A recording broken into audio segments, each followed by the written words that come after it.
Bortles looks, fires deep down the field, wants Dante Moncrief. Dante has a catch in the Colts territory, still on his feet, along the right sideline, inside the 20, to the 10, to the 5, into the end zone, touchdown. Bortles to Dante Moncrief, touchdown Jacksonville. Jaguars football is on the air. On the air. This is the Publix Tailgate Show. JP Shadrick and Mike Dempsey have all the news and information you need to get you ready for today's game.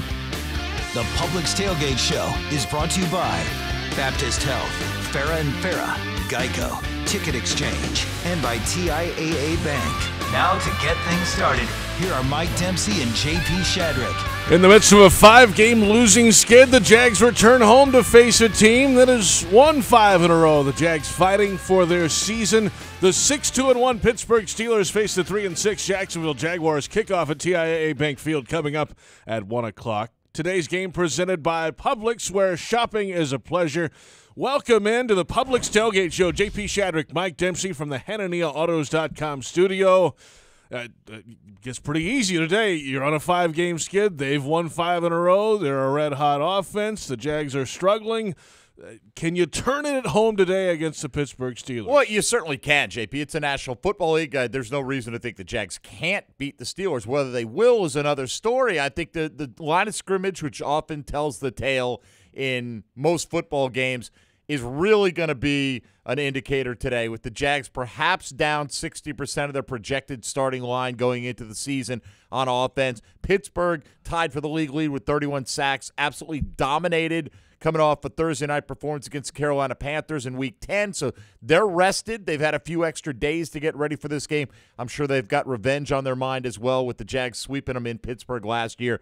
They can do it, but it's not going to be easy. Yeah, the big questions for this Jaguars defense this week. Are they communicating well enough after everything that happened in the first half last week and all the Twitterverse going crazy Monday, Tuesday with Jalen Ramsey and all this? At some point, you just got to get out there and play ball again and do your job. Absolutely. Defense. I mean, all that stuff, I don't know how much it impacts anything that goes on between the lines on Sunday afternoon. Really, who's thinking about Twitter or any of that stuff when you're out there playing? I think you got enough to think about if you're Jalen Ramsey, A.J. Boye, D.J. Hayden, with this very talented Pittsburgh receiving core. They could put up big numbers on you in a hurry. We saw it last year, JP. This team turned over Ben Roethlisberger with 5 interceptions the first time they played back in Week 5. But then Ben turned around and threw for 469 yards and 5 touchdowns in the playoff game. Now, albeit one of them came with 1 second left in a 10-point game. Nevertheless, they moved the ball with ease against the Jacksonville secondary. So they should have that in mind as they have their top 3 corners together. The Jags do for only the 3rd time all year. Picture perfect day for football. Should be about 72 degrees, mostly clear skies today at kickoff at 1 o'clock at TIAA Bank Field. Let's get to today's top stories, starting off with the Jags back to work on the field today. They've been building up to it all week long. Head coach Doug Marrone could tell early in the week they were eager to get back on the field after the loss last week. The first experience you have as a coach is obviously you go in, you have a team meeting. I'm talking about Wednesday now. You have a team meeting and everyone's just kind of listening. And you're kind of just prepping the game plan, for the players. So really, it's the first time they actually go out there and we're actually doing stuff is the walkthrough. Which obviously, we have a 40-minute walkthrough in the morning. That's when you can tell. So that's why I was able to come in here and say, hey, listen, they're focused. When you don't play well in this league, you want to get to that game so you can play, prove, get that bad taste out of your mouth and prove it. And sometimes those weeks are so long, to be able to get there. So, the players seem to have that type of attitude right now of wanting to go out there and play, knowing that they're going to play a heck of a football team in Pittsburgh. Yeah, the bad taste, though, has lasted a month and a half around here. That's the issue right now. It now. has. But, I think they have pride, JP. They're professional athletes. You don't make it to this point without having pride. And, unfortunately, I get the frustration of the fans, but I see some of them saying, hey, the team's given up, I'm giving up. I don't think that's the case. I mean, just because you're getting beat doesn't mean you've given up. I think they've got a lot of incentive to play today. Nobody wants to be embarrassed the way they have been. They're back at home. This is a team with a lot of expectations in terms of the Pittsburgh Steelers coming in here, where they're going to go. So you get this win, and it can remind the National Football League just how talented this roster is. The Jaguars certainly not mathematically eliminated. They need to win. They need some help. Defensive captain Calais Campbell is confident in his team. My mindset is that we can still accomplish our goals. You know, we can still make it happen. It's going to be very hard. Margin for error is now 0, and our back's against the wall. You know, but you know, we have the ability to do something special. You know, so I don't see why not. You know, I mean, you have to kind of bury the past, you know, put it behind us, and just look forward and take it one day at a time and fight our way, you know, back into this thing. You know, but with our team and our talent and our coaching staff and the way we prepare, you know, I don't see why we can't make it happen. You know, if you just put the past behind us, take it one day at a time, we can make something happen. The always confident, ever positive Calais Campbell there. All the Jags can do is make their wins happen, right? I mean, that's all you can worry about. You can't think, do we need to win 6 in a row here? You probably do. If you think like that, that's a daunting task. Just, can you win today? Can you win the next snap? I know that's cliche, but that's how you've got to approach. I mean, you got to, if you don't beat the Steelers, forget it. I mean, the math then really goes against you. Houston taking on Washington today, and then Tennessee and Indianapolis going head-to-head. So if the Titans win, they've been hot. They're going to get to 6 wins. It's going to be tough to catch up in the wild card race, the division race, what have you. You can't worry about any of that today. Put it all out of your head and just go beat the Pittsburgh Steelers. The Jags are like 12th in the AFC as it stands today. Right. So you keep losing games. But, you know, again, you had you won 1 or 2 of these last few, you'd feel completely differently about it. You haven't, but that doesn't mean that the other teams that you're chasing can't lose a few of the next 2. So you got to take advantage. There, like Calais Campbell said, there is 0 margin for error anymore. Let's get to the quarterback. Blake Bortles has not turned the ball over since his benching a few weeks back. What has changed since then, especially in the interception game? Yeah, throwing it to our team. I mean, the focus is always on taking care of the ball, you know, and there's times where, you know, talk about tips and stuff like that happens. You know, obviously the Kansas City game was a big one, throwing 4 dingers. You know, so you try and avoid that at all costs. But I wouldn't say my awareness of it has changed at all. It's always high. You know, I know if I protect the ball, we're going to have a chance to win, regardless of how everything else goes if we don't turn it over. So, I mean, it's always the plan going into the game. Yeah, the turnovers we know can kill this football team, and they haven't been on the better end of the turnover ratio all year. But as of late, at least, he's protected the football. Now, there's a balance there, right? You want to protect the ball, but you want to move the ball down the field. You want to make plays. Make right. some plays, take some chances. He only took 1 real shot last week, and he connected with Dante Moncrief, and it went for an 80-yard touchdown. The rest of it, there was a lot of check-down stuff. I'm not complaining about that, JP. I'd rather have a check-down completion to Leonard Fournette and put the ball in his hands and see if he could pick up 5 yards or break a long one, whatever, than the alternative. And I think having Leonard Fournette back certainly helped, despite the fact his yards per carry wasn't great. I think his presence on the field, his presence particularly in the red zone, takes some pressure off of Blake Bortles. It puts the focus on the defense on number 27. So Blake's got to be efficient. What he's done the last couple weeks, put it this way, he wasn't the reason, the main reason they lost those last couple of games. He has been at times in the past, wasn't the last couple weeks. You mentioned the running back, Leonard Fournette, back last week. He said there was a little adjustment to get back to game speed. It's a difference, you know what I mean, no matter what you do, like doing practice and stuff, you know, it's always different from the game, especially with the volume, carries you're going to get, the amount of snaps you're going to play too. So, like I said, it's a big difference. He was back, and they handed him the ball a good bit in that game, even though it was only 2.2 yards per carry. They were dedicated to the running game a week ago. Yeah, the thing that struck me was how many people, you know, whether it was during the game broadcast and the post-game show with Fred Taylor, just guys breaking down the film this week, talked about how many yards he left on the field, that it could have been a lot better than 2.2 yards per carry. And, you know, when he talks about the game speed, I don't know if that plays into the instincts of running or playing the position. You know, I don't know how many reps you need as a running back to have those instincts be as sharp as they need to be. But, you know, Fred Taylor came in on the postgame last week and immediately said, look, I'll just be honest with you. I think there were a couple of those plays I would have taken to the house in my prime, and you'd expect Leonard Fournette to be able to as well because he should be in his prime. And that's, you know, was there a bit of a hangover in terms of rust? Perhaps so. Can't afford any of that today. We all have visions of Fred Taylor dancing in Pittsburgh for 200-plus yards. 234, man. I mean, you know, and Fred will tell you he left some on the table that day as well. Right. So Fred knows what he's talking about. All right, to Jalen Ramsey reacting to the Twitter explosion, I guess, for lack of a better word, earlier this week, surrounding his Monday tweet when he said, "When I'm gone from here, y'all gonna miss me. I ain't even tripping, LOL." Like, whoever, the fake fans, if y'all, whoever, if y'all want to jump ship, then look, it is what it is, but y'all gonna miss us. Like, when we either gone or when stuff back popping, we don't want y'all no more. Y'all act like we not frustrated. Like, come on now. I'm not saying we don't care about, the fans being frustrated, but, like, we frustrated in here. Man, we frustrated in here, though. Like, and that's what y'all fail to realize. Y'all think we just walking around and we happy about, what's been happening lately? We're not. We're still trying to figure out a way that we can fix it. There's Jalen Ramsey earlier this week in the media scrum on Thursday. You're not going to win this conversation with the fans. What are you telling the fans? So the fans get disillusioned, you don't want them back? I don't think that's the message the organization probably wants put out there, to be honest with you. And fans are in a different situation. They're paying for this. This is supposed to be their entertainment. You're being paid to be here. It's a different story. Nobody's saying you're not frustrated, but it's a different kind of frustration that the fans feel. The fans are with this organization before Jalen. They'll be with this organization after Jalen. So I don't know if going toe-to-toe with the fans is the right approach to take right now, especially when you've lost 5 in a row. True. A little more extensive conversation with Jalen Ramsey coming up on the Publix Tailgate Show. Let's go around the National Football League. Here we go in week number 11. All right. As always, JB, some big injury news coming out of the Thursday night football game where Seattle knocked off Green Bay. Jimmy Graham with a broken thumb for the Packers. Don't know how long he's going to be out. Mike Daniels, their pass rusher, expected to miss 4 to 6 weeks now as well.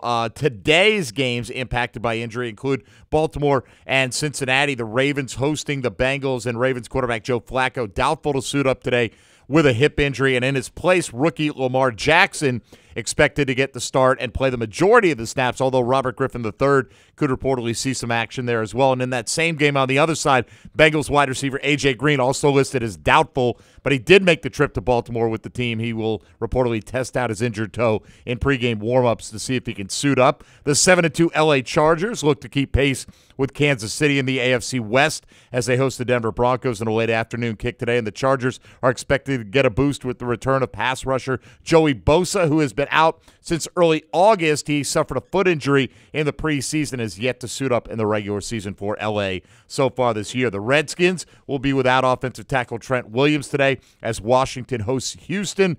In the division, the Texans trying to win their 7th straight game following an 0-3 start. And elsewhere in the AFC South, the 4-5 Indianapolis Colts will host the 5-4 Tennessee Titans, the winner claiming second place in the division after 11 weeks. There you have it, a look around the National Football League. We're just getting started on the Publix Tailgate Show. We'll return with First Rounds on Us, our first visit of the day with Jeff Lageman and Tony Baselli. Steelers Jaguars at 1 o'clock in Week 11, and from TIAA Bank Field, this is Jaguars Radio.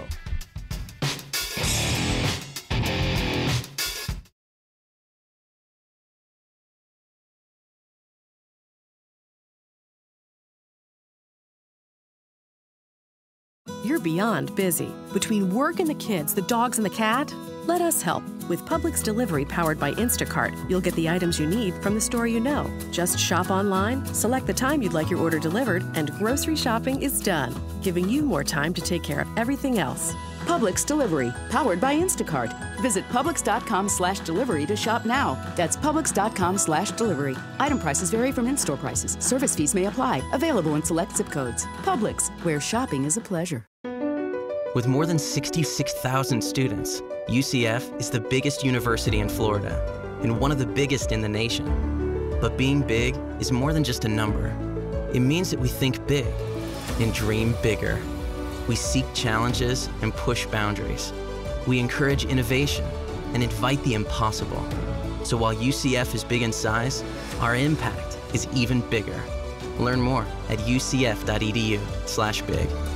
In Florida, bicyclists have the same rights and responsibilities as everyone else on the road. So when you ride, follow the rules. Always wear a helmet and use lights on your bike. And drivers, watch for cyclists. Give them space to ride. And don't forget, when making that right on red, look to your right first to see if a cyclist is approaching in the bike lane. We all have a responsibility to keep ourselves and each other safe. Alert today, alive tomorrow. Because safety doesn't happen by accident. This message brought to you by the Florida Department of Transportation. Register today at smartpharmacy.com/fly-away-sweepstakes. And you and a guest could be off on a Texas adventure, courtesy of Smart Pharmacy. Fly with the team to watch the Jags take on the Houston Texans on December 30th. You and a guest will enjoy 2 seats on the team plane, lodging at the team hotel, ground transportation, and pregame sideline passes. For a chance to win this exclusive Smart Pharmacy experience, visit smartpharmacy.com/fly-away-sweepstakes for complete details.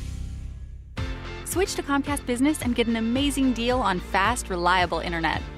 For a limited time, get started with 75 megabit internet for $49.95 per month when you add 2 voice mobility lines. Just one more way Comcast Business goes beyond AT&T.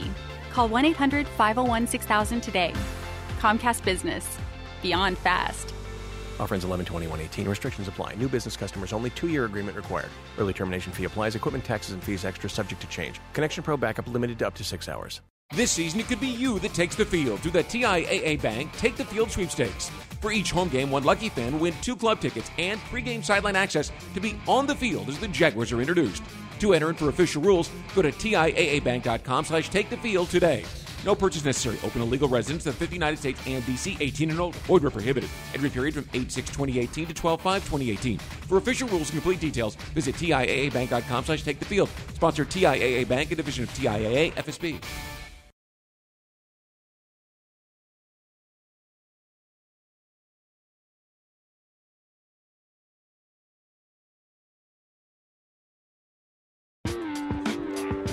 JP Shadrick, Mike Dempsey from the HannaniaAutos.com studio at TIAA Bank Field in Jacksonville. The Steelers and the Jaguars coming up at 1 o'clock. Today's game brought to you by Publix, where shopping is a pleasure. JTA's Game Day Express is back and ready for action. Don't get stuck in game day traffic today. Park at any of the 5 convenient locations and then hop on board and take it to the bank. Time now for first rounds on us. New York Jets, first round choice. Jeff Lageman. The Jacksonville Jaguars have selected tackle Southern California, Tony Baselli.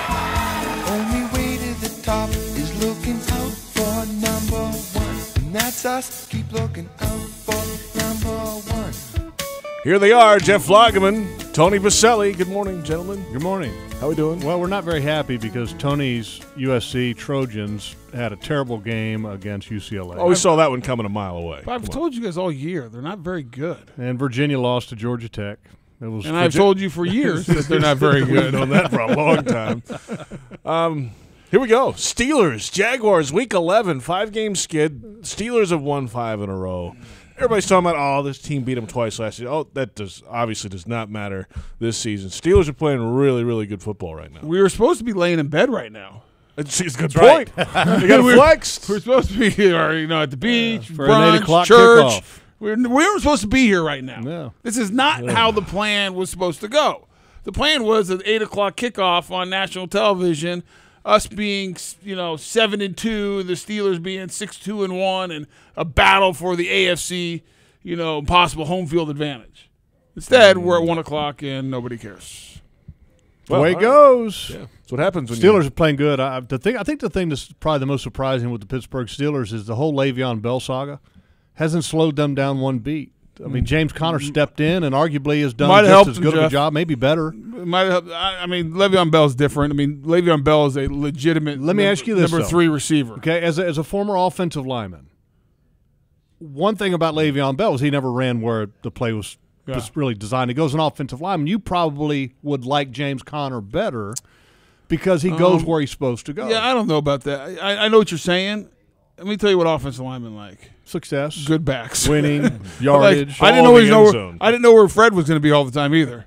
But it's surprising, I was fine blocking for him. But it's surprising that they can just plug him in, never miss a beat, and I think a lot of it is due in large part to Ben's new offensive coordinator because Todd Helly was essentially let go of, and then he went to Cleveland, and his new offensive coordinator was his quarterbacks coach, Randy.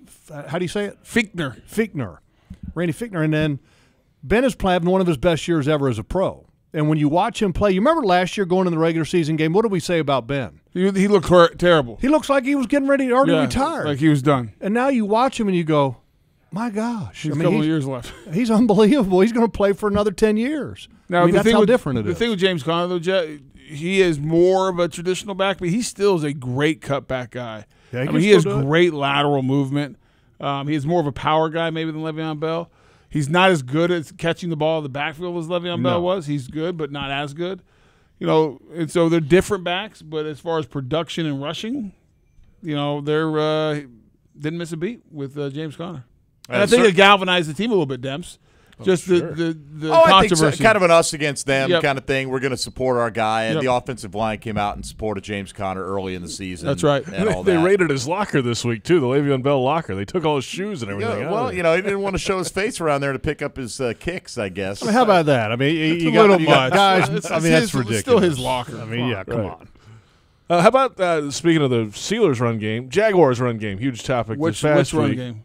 The Jaguars run game. What run game? The 24 carries are going to get to Leonard Fournette. 2.2, Tony. 2.2. 2.2. What's a winning average today rushing for the Jags? Tony said 3.5 is good enough. I don't agree with that. Well, I've said that because I was being facetious that everyone was excited we got 2.2. So if we get 3.5, we should be jumping.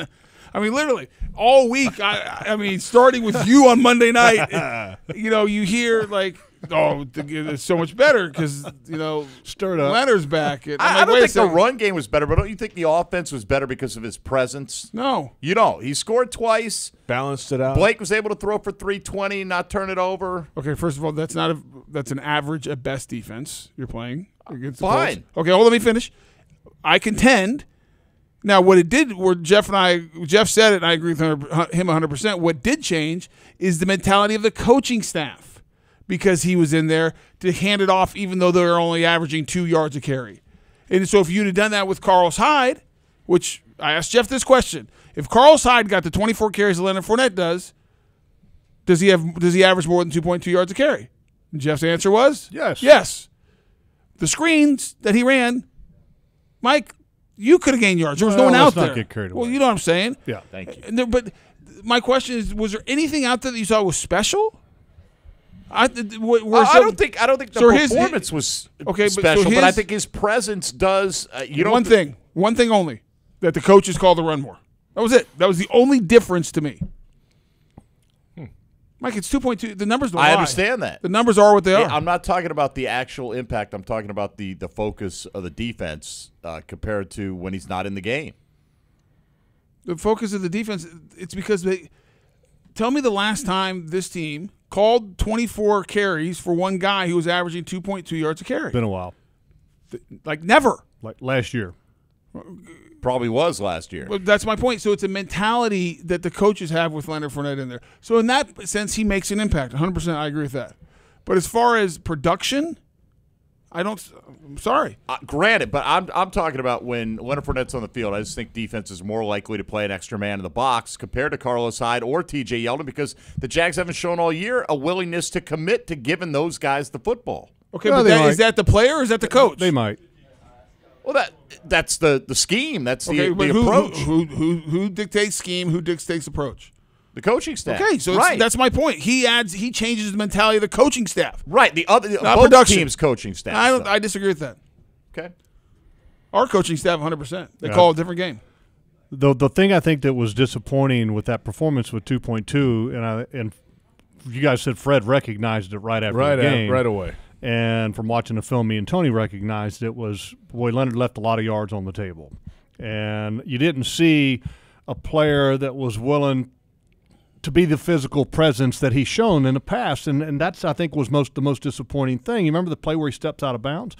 Well, look, I mean, the game's on the line at that point. Turn it up. Make a guy miss, lower your shoulder, do something to show that this game is important and I need to do something special. Other instances where he starts running away from a safety, I'm picturing it in my mind, Malik Hooker, who's sitting right there. And Malik Hooker, you can tell, he does not want to engage Leonard Fournette. He's the one that's going, uh-oh. Business decision here. Well, right? then Leonard Fournette was the one who goes, oh, I can't run towards that. That's kind of, I don't want to say shied away from contact, but if you watch the film, that's what you would have determined, that he turned down the contact when he should have been accelerating through Malik Hooker and bringing it to Malik Hooker. And then you know what he might have done? He might have broke right through him or went 70. Make a late move to make a guy miss at 101. So I'm hoping that's just, okay, first game back, he's hesitant. He's not opening up because of the hamstring. And now here's the second game. If you see the same type of thing, because I'm going to tell you this. The teammates will see the film. Okay, and his teammates see that film, and they're probably sitting there going, let me tell you this right now. You know what? That's not very good. Let me tell you right now. You sit in that room as an offensive lineman, you watch it, and you see stuff like that, and you see holes not being hit, you know it. Because guess what? Because everyone's on you as the offensive line. Oh, you're the problem, not running the that's all you hear, and that's where you take pride. Let me tell you what. You watch that I've been in those rooms. Like, what the heck's he doing? Yeah, Tony was whispering to Pete Prisco. We had the holes open up big. Fred just wouldn't hit it. The mole over here. I mean, come on. Final couple thoughts here. Defensively, can they communicate better on the back end, and how do they get to the quarterback? All right, so let me clarify one thing. Communicate better. Okay, when there's one guy not doing what he's supposed to, that's not considered a communication issue. So talking Tony today. Okay, what we're referring to is the three plays that Jalen Ramsey had, but he wasn't the only guilty party. Barry Church had a couple of them as well, and that was really, I mean, those two guys, I mean, that was the mental breakdowns of Barry Church and Jalen Ramsey, and why does 1 out of 11 not get the call? That's not communication. That's irresponsible. It's called paying attention. That he's not, paying attention in the huddle, or he's not in the huddle, or he's not getting the call, or he's not doing what he's supposed to do and facilitating communication. So I think that Jalen, though, this week, he's never going to say that, look, I screwed up, I was bad. He's not going to do that. But I think the simple fact that Jalen talked a lot this week, I think showed that he learned from it and that he got humbled by it. But Jalen's proud. He's not going to come out and say, boy, that was a humbling experience. And I expect him to be arguably one of the best players on the field today because he's playing Antonio Brown. He's going to be mirroring Antonio Brown, and he loves the challenge of a game like this. How do they get to the quarterback quickly?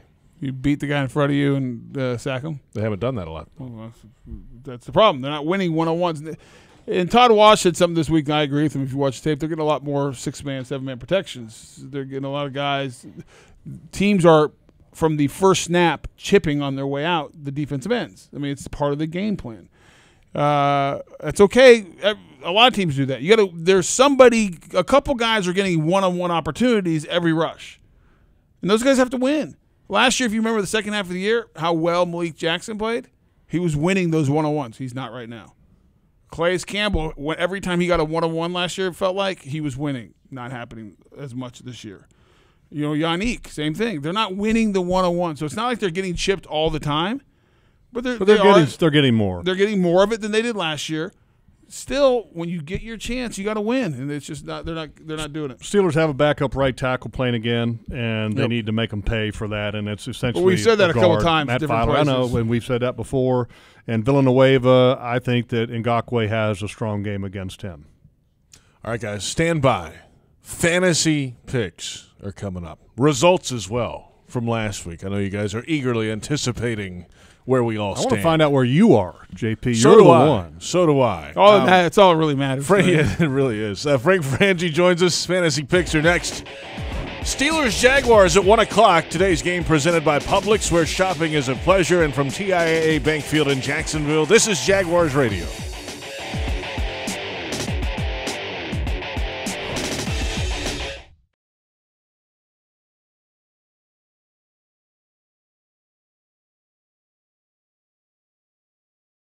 If you are considering selling your home or just wondering what your home might be worth, it's important to talk with someone you can trust, a Weichert agent. Your Weichert agent will prepare a marketing plan that will help you arrive at the optimum selling price and will expose your home to more buyers faster. Contact a Weichert Realtors affiliate today by calling 1-800-USA-SOLD or visit Weichert.com to find the office nearest you. Weichert. Local, knowledgeable, personal service. Each Weichert franchised office is independently owned and operated.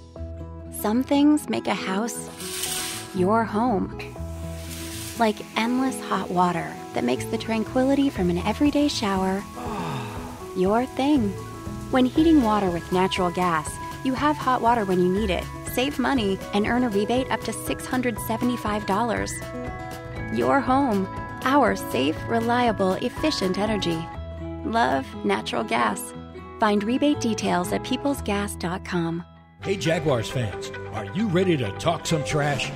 Well, nobody talks trash quite like Waste Pro, the official waste service and recycling partner of the Jacksonville Jaguars. Specializing in residential and commercial solid waste and recycling collection, processing, and disposal, Waste Pro is equipped to handle all your recycling and garbage removal needs. For service, call 904-731-7288. Waste Pro, caring for communities and caring for Jacksonville. At ViStar, we believe in better, especially in helping build a better financial future for our members. So we've reviewed our offerings from the ground up. We've lowered or eliminated over half our fees and enhanced our already competitive rates, saving members more than $1 million this year, in addition to the millions we save them every year. If you believe that saving money is better, join ViStar. We never forget that it's your money. All loans subject to approval, insured by NCUA. Are you suffering from shoulder pain? If you have clicking and popping in the shoulder joint, persistent pain that intensifies with use, an inability to lift your arm over your head, or a tingling, burning sensation in the shoulder, elbow, or wrist, waiting to see a doctor could make your injury worse. Baptist Health and Jacksonville Orthopedic Institute have innovative and effective treatment options available right now to relieve your pain and restore your mobility. Don't wait. Call 904-JOI-2000. Installing an anti-theft system, performing scheduled maintenance, buying extended warranties. You do everything you can to protect your car. Despite that, there are no guarantees that your car will protect you from a negligent driver. If you've been injured in an auto accident, get the protection of Farah & Farah. Call us now at 396-5555. Farah & Farah, protecting you and your family since 1979. Office Jacksonville.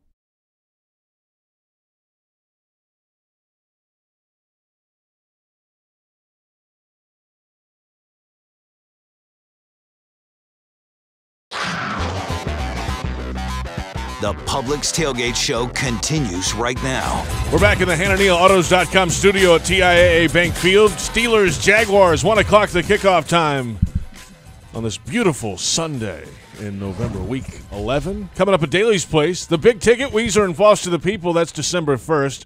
December 9th, Meacham L. Clark and True Purpose present a Jacksonville Christmas. Tickets at dailysplace.com. Baselli Lagerman back with us.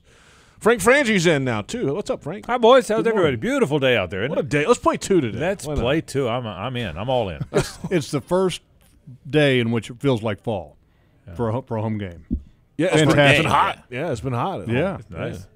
So it's what, fantasy time now, right? It What do we is. got? What do we got here? All right, here's what we got from last week. Jeff Logman trying to run and hide at the top, had 72 points, best score of the week, as he had Carson Wentz. Are Melvin you raising Gordon, and the Devontae roof Adams. right now? Yes, Is that he what you're doing? Yeah, He'll be dabbing here in a minute. 1997 called as well. Go ahead.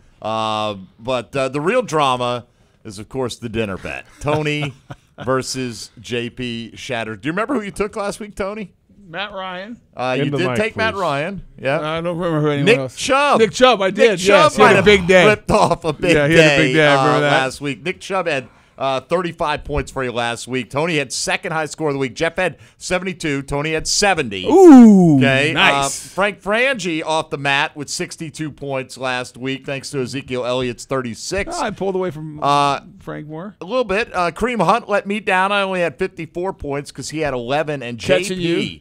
JP picked a bad week to pick Tom Brady. Woof. Bad week to take Adrian Peterson. Woof. And he came in dead last with 41 Who points. was his wide last receiver? week. His wide receiver last week was OBJ. So he did okay there. That was a poor pick, though, of Adrian Peterson. I mean, He was can we bad. all I agree was on up that? against. I couldn't think of a running back. You guys have picked all the guys I wanted. The guy I picked just a bunch of loses guys. 40% of his offensive line, I and know. he's picking them. And I said it when I picked it. This is a terrible pick, but I'm going to pick him anyway. Terrible. Can you? What's the overall? That's all I care about. All right, here's the overall. Jeff's got 638. Okay, who cares? I'm at 563. No one cares. Here we JP go. is at 514.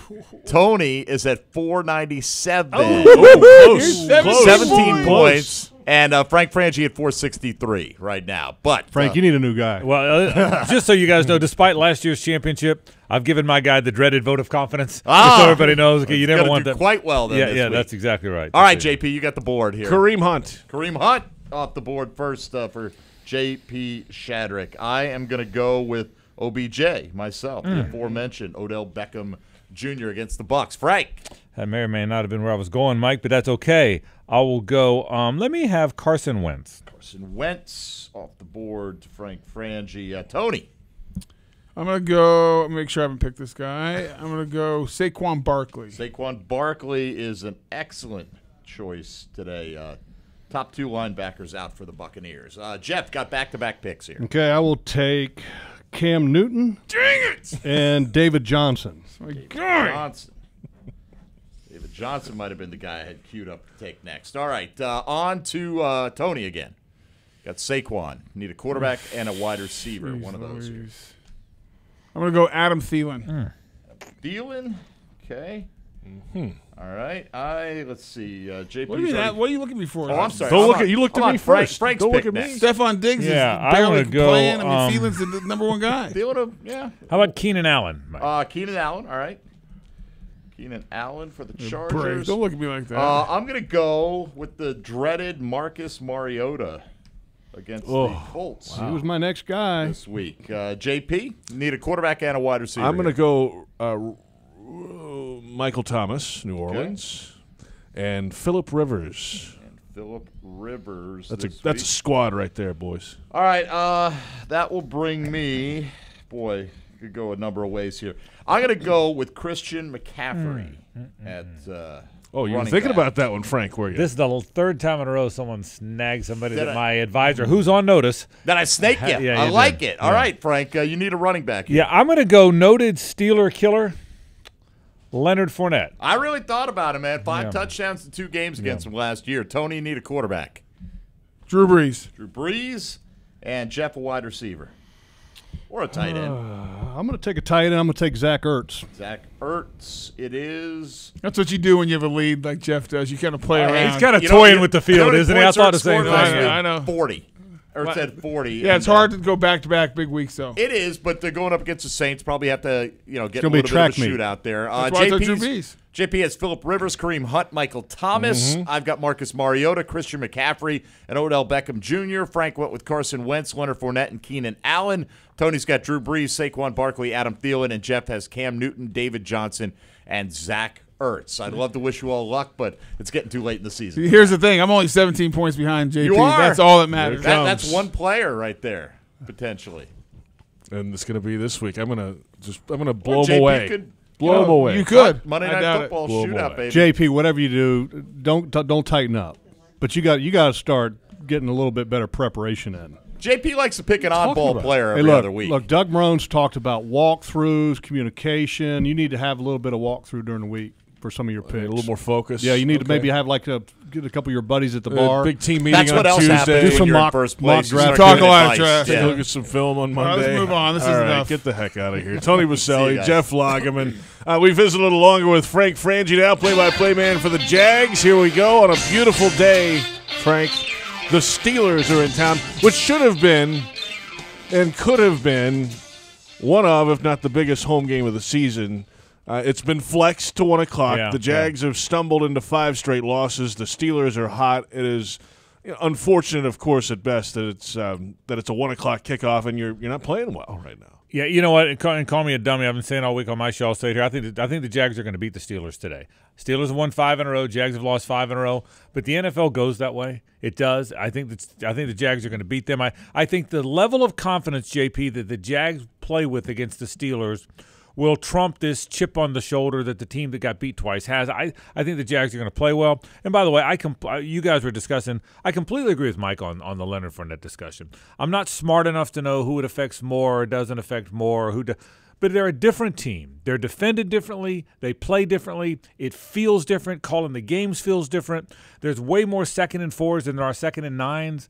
I think his presence makes a big difference with them. They've been better on offense when he's on the field. I totally obviously agree with that. But, Frank, I think my question for offense today is Eric Flowers, likely starting at left tackle, right? You got Tyler Shatley at center for Brandon Linder, maybe Chris Reed for A.J. Cann. So that's 60% of your line without the guy you projected to be the starter. You're going up against a team tied for the league lead in sacks, and they just came off a dominant pass rush performance against Carolina. How are they going to handle that? Mike, I think if the Jags have to play, if there's a lot of 5- and 7-step drop and they got to play from the pocket, they're going to lose anyway. It's not how they play. I think they've got to run the ball a little bit. I think they've got to throw screens. I think they've got to play from ahead, man. They have played. One of the reasons I think Jacksonville hasn't gotten takeaways and hasn't gotten sacks is because the other guy's always playing from ahead. It's hard when you're playing. I mean, again, last week they scored 29 points in the first half. So you got to play from ahead somehow, some way. And then I think, can Blake sit back there in the pocket and pick apart the defense against the defense that's playing well? Probably not. I think you play from ahead. I think you run screens. You got to get a big defensive play early on. And by the way, Ben Roethlisberger holds the ball. The Jags are better against a team where the quarterback holds the ball than they are. The formula, obviously, is get the ball out quick against Jacksonville and to neutralize Saxonville, and everyone's been doing this. I think they're going to play well today. I do. What's your take on the whole Jalen Ramsey talk this week? All the talking points that we've gone through already. I think it's so overrated. Here's what I think. I think Jalen is really smart. He's a really bright guy. I think he says things. I think he understands the magnitude. He doesn't always think ahead sometimes, but I think he's a smart. He knows when he says something, fans are going to react, and then he's got to get in front of the media and counter the reaction. I think he's a really bright guy that has a really good idea of what he's doing. He's building a brand, building his brand. None of it. I think none of it has an effect on the game today or on Jalen. I think none of it has an effect on how long he's going to be here. I think if they extend him and cut a good deal, he takes it. If not, he one day winds up somewhere else. Frank, you're looking at what Pittsburgh comes in with here. We were talking about this earlier with Jeff and Tony. Ben Roethlisberger was struggling early in the season. By the time the playoffs rolled around, he threw for 469 and 5 touchdowns against his team. He's playing much better this year. Can the Jags expect to win if they're going to win anything other than a high-scoring game? Yeah, and it's probably going to be a high-scoring game. But I'll say this again: the Steelers have to play differently than they typically play, or the Jags, I think, will sack Ben. Ben holds the ball, I think, longer than any quarterback in the league. There's a reason the Jags play well against the Patriots, who might be the best team in the league, and don't play so well against teams running a lot of naked boots and getting the quarterback out of the pocket. It's if a quarterback stands back there, I think the Jags are a better defense. I think that's how he plays. But, yeah, I agree with you, Mike. They're a very good offense. By the way, one thing about the Steelers, whether it was great scouting or the greatest break of all time or thing of all time, is they had the best running back in the league, who they can't come to terms with. And he said, if you franchise me again, I'm not playing. He kept his word. He's not playing. And miraculously, they come up with the next one of the best running backs in the league. How does that happen? Yeah, I mean, think about that. That just doesn't happen very often when you have an elite player in an important position and you lose him, and presto, you got another one. So that's what's really rounded out their offense. Yeah, Mike, I think it's going to be a high-scoring game. I think the Jags are going to win. Doug Marrone said this week they might be more efficient in the run game than they were with Le'Veon Bell, with Connor back there. Oh, they have been. The numbers don't lie. And he's a more standard back. Le'Veon's because he stops and starts and hesitates, you got to block for him differently. This guy's a more conventional back and a very good one. Frank, have a great call today. Okay, boys, thank you. Big game, Steelers-Jaguars coming up at 1 o'clock. We'll come back in a moment with Jags Director of Player Development, Marcus Pollard. Plus, Jalen Ramsey wants to stay with the Jaguars. We'll hear from the Jaguars corner coming up in just a moment. Steelers-Jaguars at 1 o'clock. And from TIAA Bank Field in Jacksonville, this is Jaguars Radio.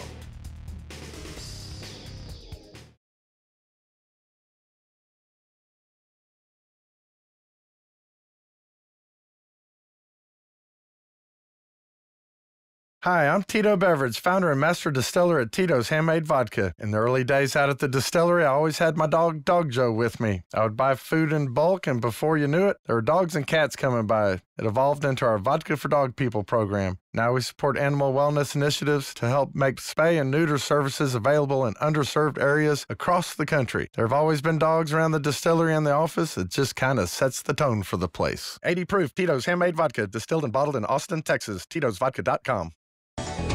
Only in Jacksonville can you tour a state-of-the-art hospitality show home before a game. Hi, this is Lauren Brooks. Make it a point to visit the Dreamfinders Home's newest stadium home before any home Jaguars game. Take a free tour and register for a chance to win amazing grand prizes. Dreamfinders Homes will select one winner per home game. Only at Dreamfinders Homes Stadium Home 2.0 by Gate 4 at TIAA Bank Field. Dreamfinders Homes, homes built to fit your lifestyle. Be the MVP of your next tailgate with the official wing of the Jacksonville Jaguars from Dick's Wings and Grill. Whether at the stadium or cheering from home, game day every day with Dick's 365 wing varieties, burgers, wraps, and more. And for somewhere to catch all the sports action, Dick's Wings and Grill's 23 area locations have been a local fan favorite for more than 20 years. For the best wings, ice-cold craft beer, and best fans, feed where the big cats feast. Visit DicksWingsAndGrill.com for a location nearest you. Proud partner of the Jacksonville Jaguars. We started Allegiant with a simple goal, so the one person who couldn't travel could. 80 million passengers later, that goal remains the same. Save when you book flights, rental cars, and hotels together only at Allegiant.com. Together, we fly. Book a nonstop flight from Jacksonville to Indianapolis, one way for as low as $68. Must be purchased by 12/8/2018 for travel between 12/20/2018 and 2/15/2019. Seats and dates are limited. Restrictions apply. See Allegiant.com for details. Looking for a more comfortable way to camp or tailgate at Jags games? Visit Campers Inn RV for their integrity pricing guarantee. With their open and honest buying process, you'll never pay more for freight or dealer prep. There are no hidden fees in their prices ever. And as a proud sponsor of the Jacksonville Jaguars, they want to thank you for your support. That's why they're offering this season's game attendees $500 off the purchase of a new RV. Just show them your ticket. So visit Campers Inn RV, the RVer's trusted resource, I-10 West, exit 351, or campersinn.com today. Hi, folks. Frank Frangie here for the best barbecue in town. That is Bono's. Head to Bono's today. 15 locations on the First Coast and 6 more at TIAA Bank Field. You see, Bono's is the official barbecue of the Jacksonville Jaguars. You want great barbecue, you want Bono's. Plenty of parking, clean family restaurants, and oh, by the way, the best barbecue you have ever had. So if you want great barbecue, head to Bono's today, the official barbecue of the Jacksonville Jaguars.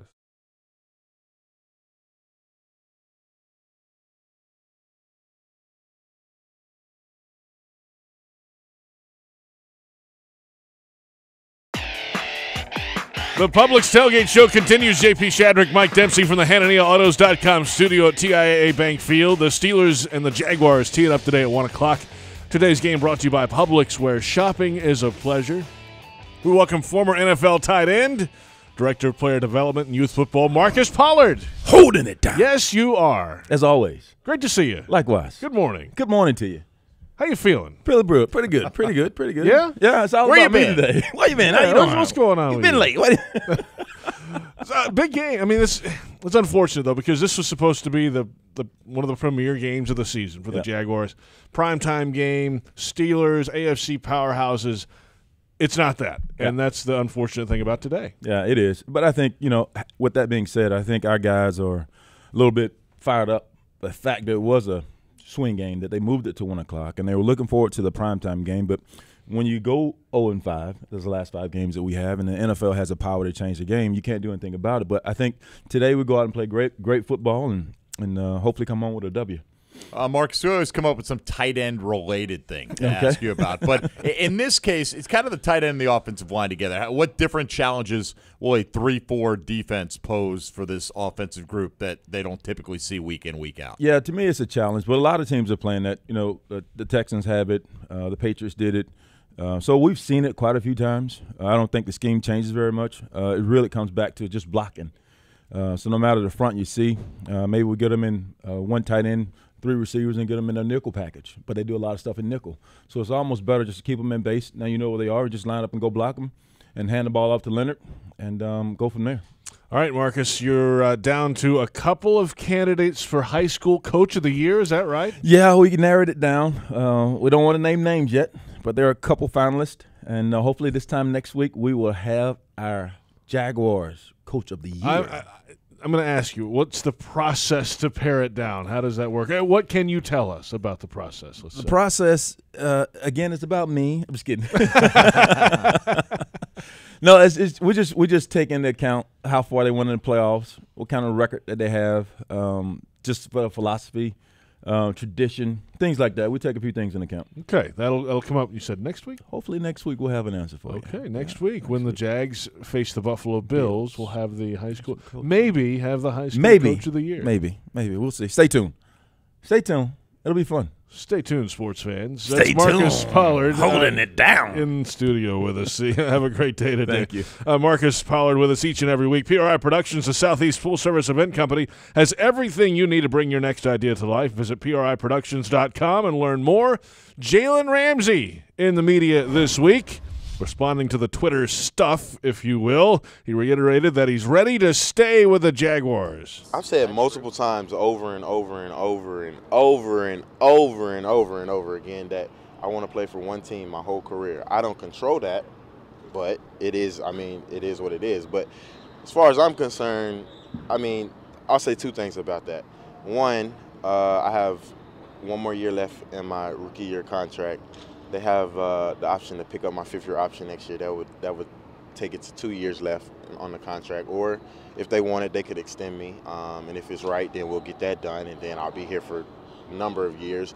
If not, I have the fifth-year option that they could pick up, and then they could franchise me. I could be here for a while, or I don't know how they're feeling in the front office. They could let go of me. They could trade me. I don't know. And then another thing, I play Madden all the time. I'm not that good at Madden. But I play Madden all the time. I play with the Jags. I play with myself. I don't trade myself. I don't make any trades on the team. I play with the Jags. I lose a couple times, but I bounce back. I always bounce back. I play corner. I play punt return on there too. I get a little punt return in there. But I play with the Jags. I don't trade myself. You're frustrated you're not returning punts? That might be the real issue here. I done tried talking to Coach Jody a couple times about returning some punts. I think I can make some plays back there. But I'm going to just stick to corner right now. There's Jalen Ramsey, jovial this week. A longer interview session than we have seen a little bit from him, and a little more vocal, and I think they might have hit it on the head a little bit. Jeff Lageman earlier, he's talking a little more this week and after the performance of a week ago. But this is has been the big topic all week long, and he's right. The Jaguars have control of him for a number of years. Well, sure they do, but come on. It's not hard to figure out why fans are questioning whether he wants to stay here when you put out a tweet that says you're going to miss me when I'm gone, right? There are a couple ways to interpret that. Yeah, when I retire, 15 years from now, when I'm gone, you're going to miss me, or when I'm no longer playing in this uniform. So you can say anything you like as many times as you like when you throw that out there on social media. It's going to get a reaction, and I'm not surprised it did. I doubt he really is all that surprised it did. I understand what he's saying, that he's said this many times over. He's loyal to this team. It's not fully within his control. Well, you put out that message, and a lot of fans take that to be a contradictory thing, and particularly because you're left to interpret what exactly he means by that, and then guys get upset when you try to interpret their tweets. It's a weird dynamic, this whole social media thing. If you don't want people questioning it, don't put something like that out there. Speaking of interpreting tweets, Adam Schefter this morning has a report on ESPN, and just about 15 minutes ago a tweet, Jaguars likely to consider trading cornerback Jalen Ramsey in offseason per league sources. Per league, so what? We talked about this off the air a minute ago. Sure. Hey, Jags, would you consider trading Jalen Ramsey to us? What are you offering? Is that them considering it? You're going to listen anytime anybody mentions it. Do I think they're going to actively shop Jalen Ramsey this offseason? I have no reason to believe that they would. So, to me, that's a story that is vague enough that you could say that about any team and any player in the National Football League practically. Such a team will consider shopping them or moving them this offseason, because I think teams consider that with their entire roster pretty much every year on a year-round basis, with the exception of very few guys in their typically franchise quarterbacks.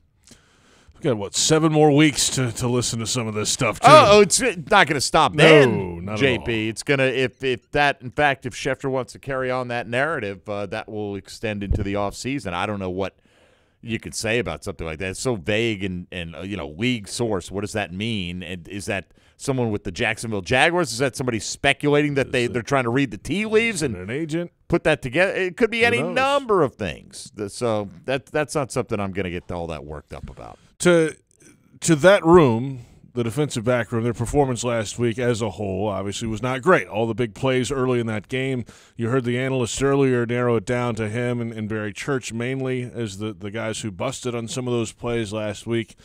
this is something, though, it seems like they can get back on track pretty quick. This is a group that's been together now for a couple of years. Well, it has, and I think the big thing, you get DJ Hayden and A.J. Boye healthy at the same time. We haven't seen that since week 2. Now, granted, this is a different kind of passing attack that you're going to see from most of the opponents that they face this year, and with A.J. and Ramsey playing at a Pro Bowl level last year, they didn't do much to slow that passing attack in the playoffs. So I think Pittsburgh's going to have their success, but certainly it helps to have A.J. Boye back out there along with DJ Hayden. You can play the defense that you envisioned at the start of the year. To me, I'm more interested in Marcel Darius and how healthy he is today. Questionable with a triceps injury. Is he going to be able to go? And if he does go, how effective is he against a pretty good Pittsburgh offensive line that'll run it right down your throat if you let him with James Conner? So I think there are a lot of questions still about this defense, JP. Health right now doesn't seem to be a major one for them, but I think the Darius thing is something to keep an eye on. We've got questions. Hopefully we'll have some positive answers as this day goes along. We're back in a moment. Second hour of the Publix Tailgate Show right around the corner. Top headlines of the week. We'll hear from tight end James O'Shaughnessy as well with Mike Dempsey. And defensive tackle Avery Jones explains where this team's mindset is heading into Week 11. Steelers Jaguars coming up at 1 o'clock. Today's game brought to you by Publix, where shopping is a pleasure. And from TIAA Bank Field in Jacksonville, this is Jaguars Radio.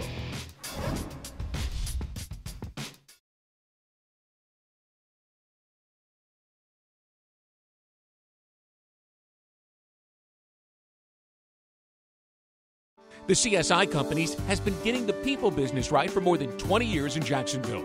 CSI proudly opened their doors just as the Jaguars came to town, and they've been valuable business partners for some of Jacksonville's largest companies. Do you have a need for temporary help during a busy time period?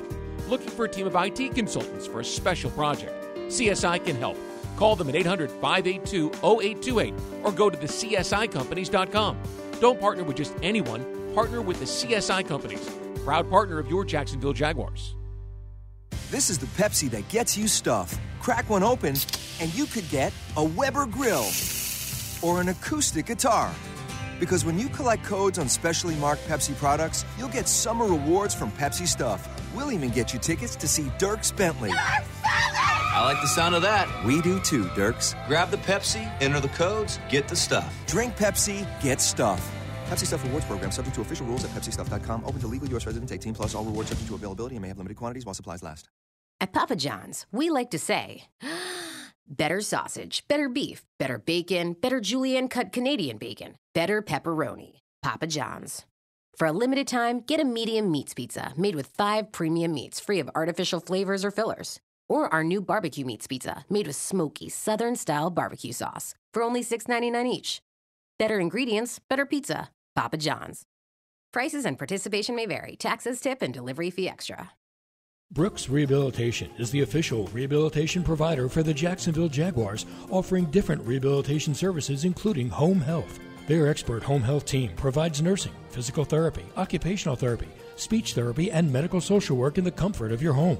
They're a Medicare and ACHC certified home care agency with stellar patient care and top quality outcomes. Call 1-844-238-0064 to schedule an appointment. License number 299993792. Score a touchdown by giving the gift of life this holiday season. Donate blood at the Jaguars' first annual Holiday Hero Tailgate Blood Drive. Appearances by the Roar the Jaguars cheerleaders and mascot Jackson DeVille. Blood donors receive a free game ticket to the Jacksonville Jaguars versus Washington Redskins, 1 blood fleece blanket, and a wellness checkup. Reserve your seat Monday, November 26, 11 a.m. till 7 p.m. in the U.S. Assure Club East at TIAA Bank Field. Find out more at oneblood.org/1010XL. Massage Envy announces their newest game changer, professionally assisted stretch. Increase mobility, flexibility, and blood flow. Add stretch to relaxing therapeutic massage sessions and you're game ready. Visit any of the 7 Jacksonville area Massage Envy locations in Bartram Park, Fleming Island, Harbor Village, Jacks Beach, Oakleaf, Ortega, and Southside. Text STRETCH to 82257 to receive a free 30-minute professionally assisted stretch offer when you purchase any massage session. Text the word STRETCH to 82257.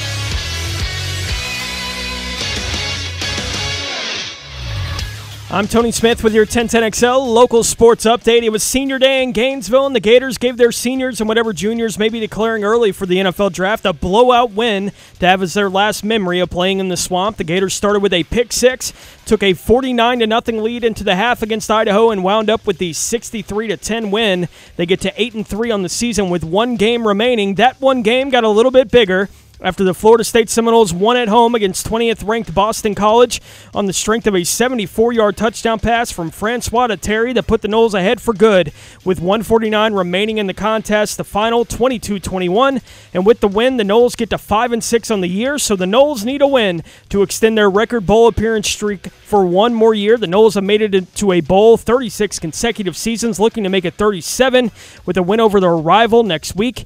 FSU hosts Florida next Saturday at noon on ABC. Florida State has won 5 in a row against the Gators, 7 of their last 8 in the series. I'm Tony Smith, and this has been your 1010XL local sports update. More of the Publix Tailgate Show with JP Shadrick and Mike Dempsey coming up next.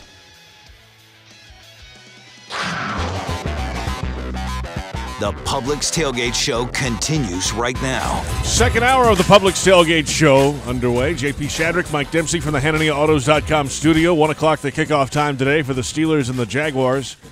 Today's game brought to you by Publix, where shopping is a pleasure.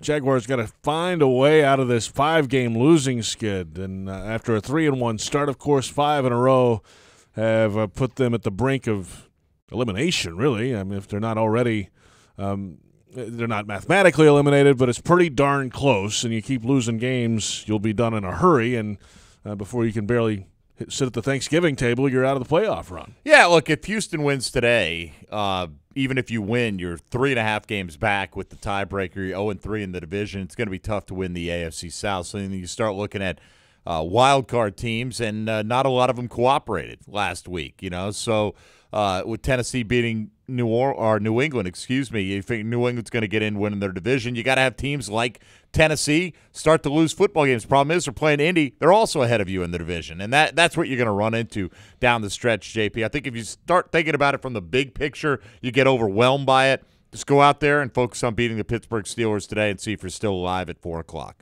Beautiful day for football. 72 degrees will be the kickoff temperature, and a beautiful sun-splashed day in Jacksonville.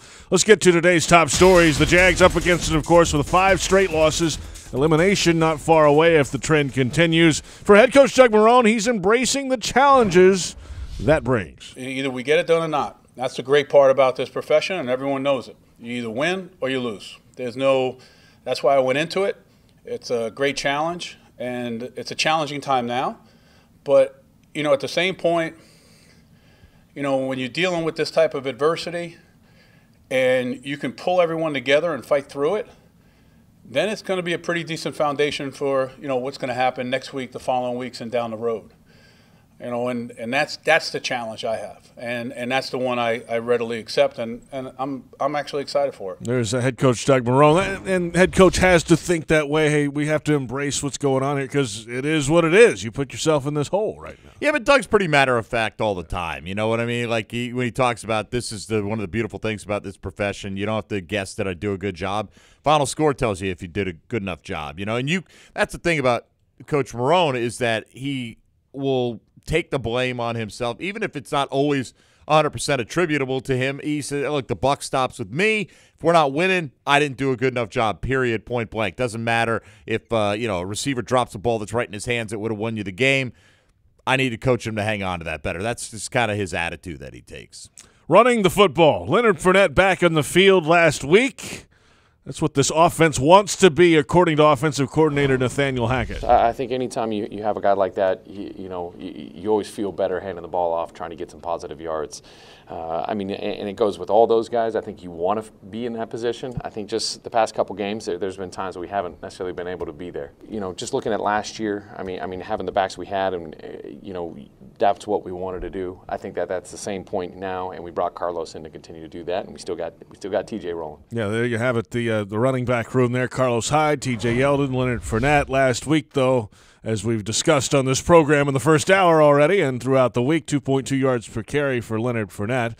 But they hand the ball to him. They handed it to him a good bit last week, even though that was the outcome. A lot of 0 and minus gains, but that's what they want to be. Balance it out some, and no matter the situation, hand it off to Fournette. I do think it puts a different focus from the defense and the defensive coordinator on what they're trying to do when they look at the Jags and approach stopping them. I don't think they had to respect Carlos Hyde or T.J. Yeldon because the Jags would never stick with the run. So I do think they sometimes you get that extra man in the box. That means Blake Bortles in the passing game have to take advantage of that. By the way, Leonard Fournette last year averaged well over 4 yards a carry in each of the games. Now, the first one against Pittsburgh, he had that 90-yard run that flipped the stats. He was less than 4 yards per carry up until that, but that counts. And in the playoffs, he went for about 4.3 yards per carry in that contest, scored a total of 5 touchdowns. He's going to have to be that Leonard Fournette against Pittsburgh again today if the Jags are going to win this football game. Won't be easy up front either. A big piece of the offensive line done for the year. Center Brandon Linder had knee surgery this week. Blake Bortles, the quarterback, confident in his replacement, Tyler Shatley. Well, that's big. He's captain of the offense, and he's kind of the anchor in the middle of the line. So, anytime your starting center goes down, that's a bit of a challenge. But Shatley's got a lot of experience. He's played a ton of games at center and at guard. Get a chance to work with him, throughout the week. So, I got all the confidence in the world in him. We actually played Pittsburgh last year during the season with Shatley at center. So, he's got some familiarity with this team and blocking these guys up front. And that goes with Eric Flowers at left tackle today and a question mark at right guard. Well, A.J. can be available. He's questionable going into the game. We'll find out in about 25 minutes or so. It's a beat-up offensive line anyway. We've talked about this already. The fourth left tackle, everybody else has been dealing with something. Now Linder's done. Shatley's in. He's been around the program, though, if you will, and they have confidence that Shatley can step in. I don't worry as much about Shatley and if Chris Reed needs to play. Both those guys have played a lot of football here and, serviceable at worst usually. But in the case of Eric Flowers, here's a guy who went in to get some reps last week and got hurt pretty quickly in that game and had to come back out. So even if he does get the start today and he's healthy going in, will he stay that way? Can he stay upright? And how effective will he be against, again, one of the top pass rushers in the league in 2018? That's my biggest question mark for this football team today is left tackle. Defensively, got to get pressure on the quarterback. Last week, the Jags only had 1 hit on Andrew Luck, and for the year, only 19 sacks through the first 9. For Todd Wash, defensive coordinator, it's always a question of how to get home. Last year standing here, everybody wanted me to blitz, and we had pressure with 4. And now we're not getting pressure with 4, and they want me to blitz. So we need to do a survey and find out what they want me to do. You know what I'm saying?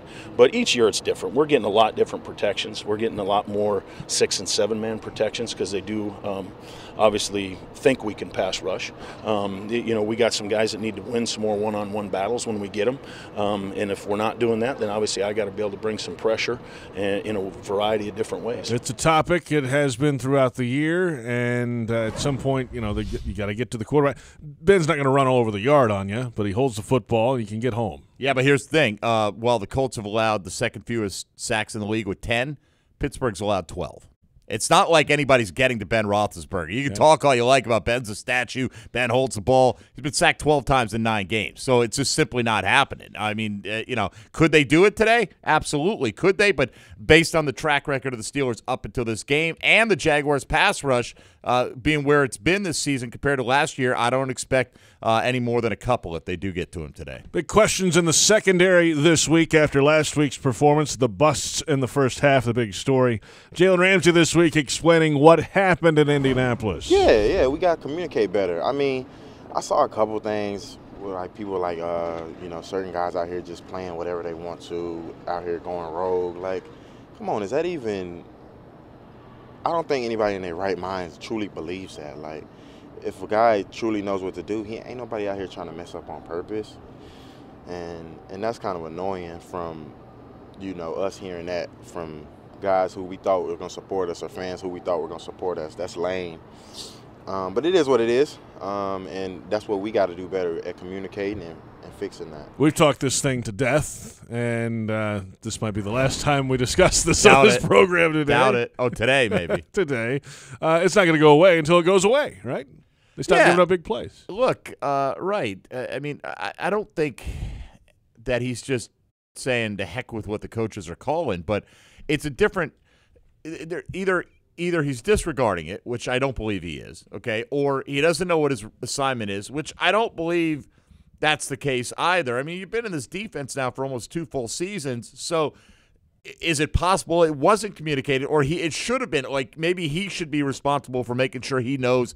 I don't know where the breakdown is, but I do think they're 2 different things. There's a big difference between having a defense called and you not knowing your responsibility. I don't think that's the case with Jalen Ramsey. It's another issue entirely if you're not understanding what defense you're supposed to be in. There's a breakdown somewhere along the line. I'm not saying whose fault it is. I don't know whose fault it is. But those are 2 distinct different things, and I've got to believe that Jalen Ramsey cannot play as well as he does when he does play well, which is quite often without knowing exactly what his responsibilities are in this defense. Not the day to have mental errors and busts in the back end, by the way. Look, last year, remember how well A.J. Boye guarded Antonio Brown? I mean, he was draped all over him, and Antonio Brown scored 2 touchdowns with A.J. Boye in his back pocket. You could play great against Antonio Brown, and he could still make you look really, really bad. And if you're not getting the pressure up front, you're going to have a lot of opportunities to defend passes because they're going to be slinging them all day long. Linebacker Telvin Smith still has confidence in what this team can get done for this season with only a few games to go. Yeah, the playoffs are realistic expectation in the sense of we got to win out, us winning out. That's how realistic it is. Without us winning out, that's over with. And it's only realistic because we still play the teams in our division. So we still got a couple of teams we can knock them off.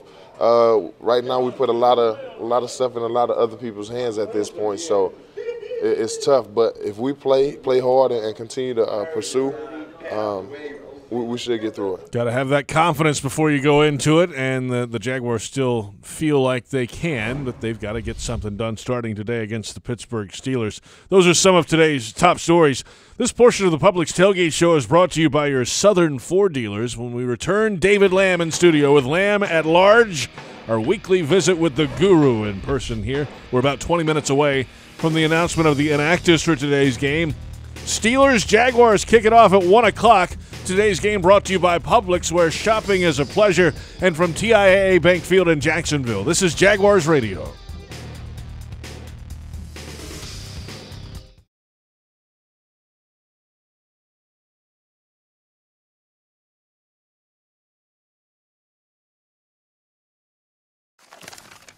Keeping up with bills can leave you in a forest of paperwork, but it's in your power to save time and trees by signing up for JEA's e-bill program. That way, you can receive your account statements online wherever you are, even from your mobile device.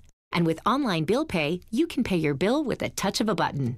That's convenience you can count on. To sign up for e-bill, visit JEA.com.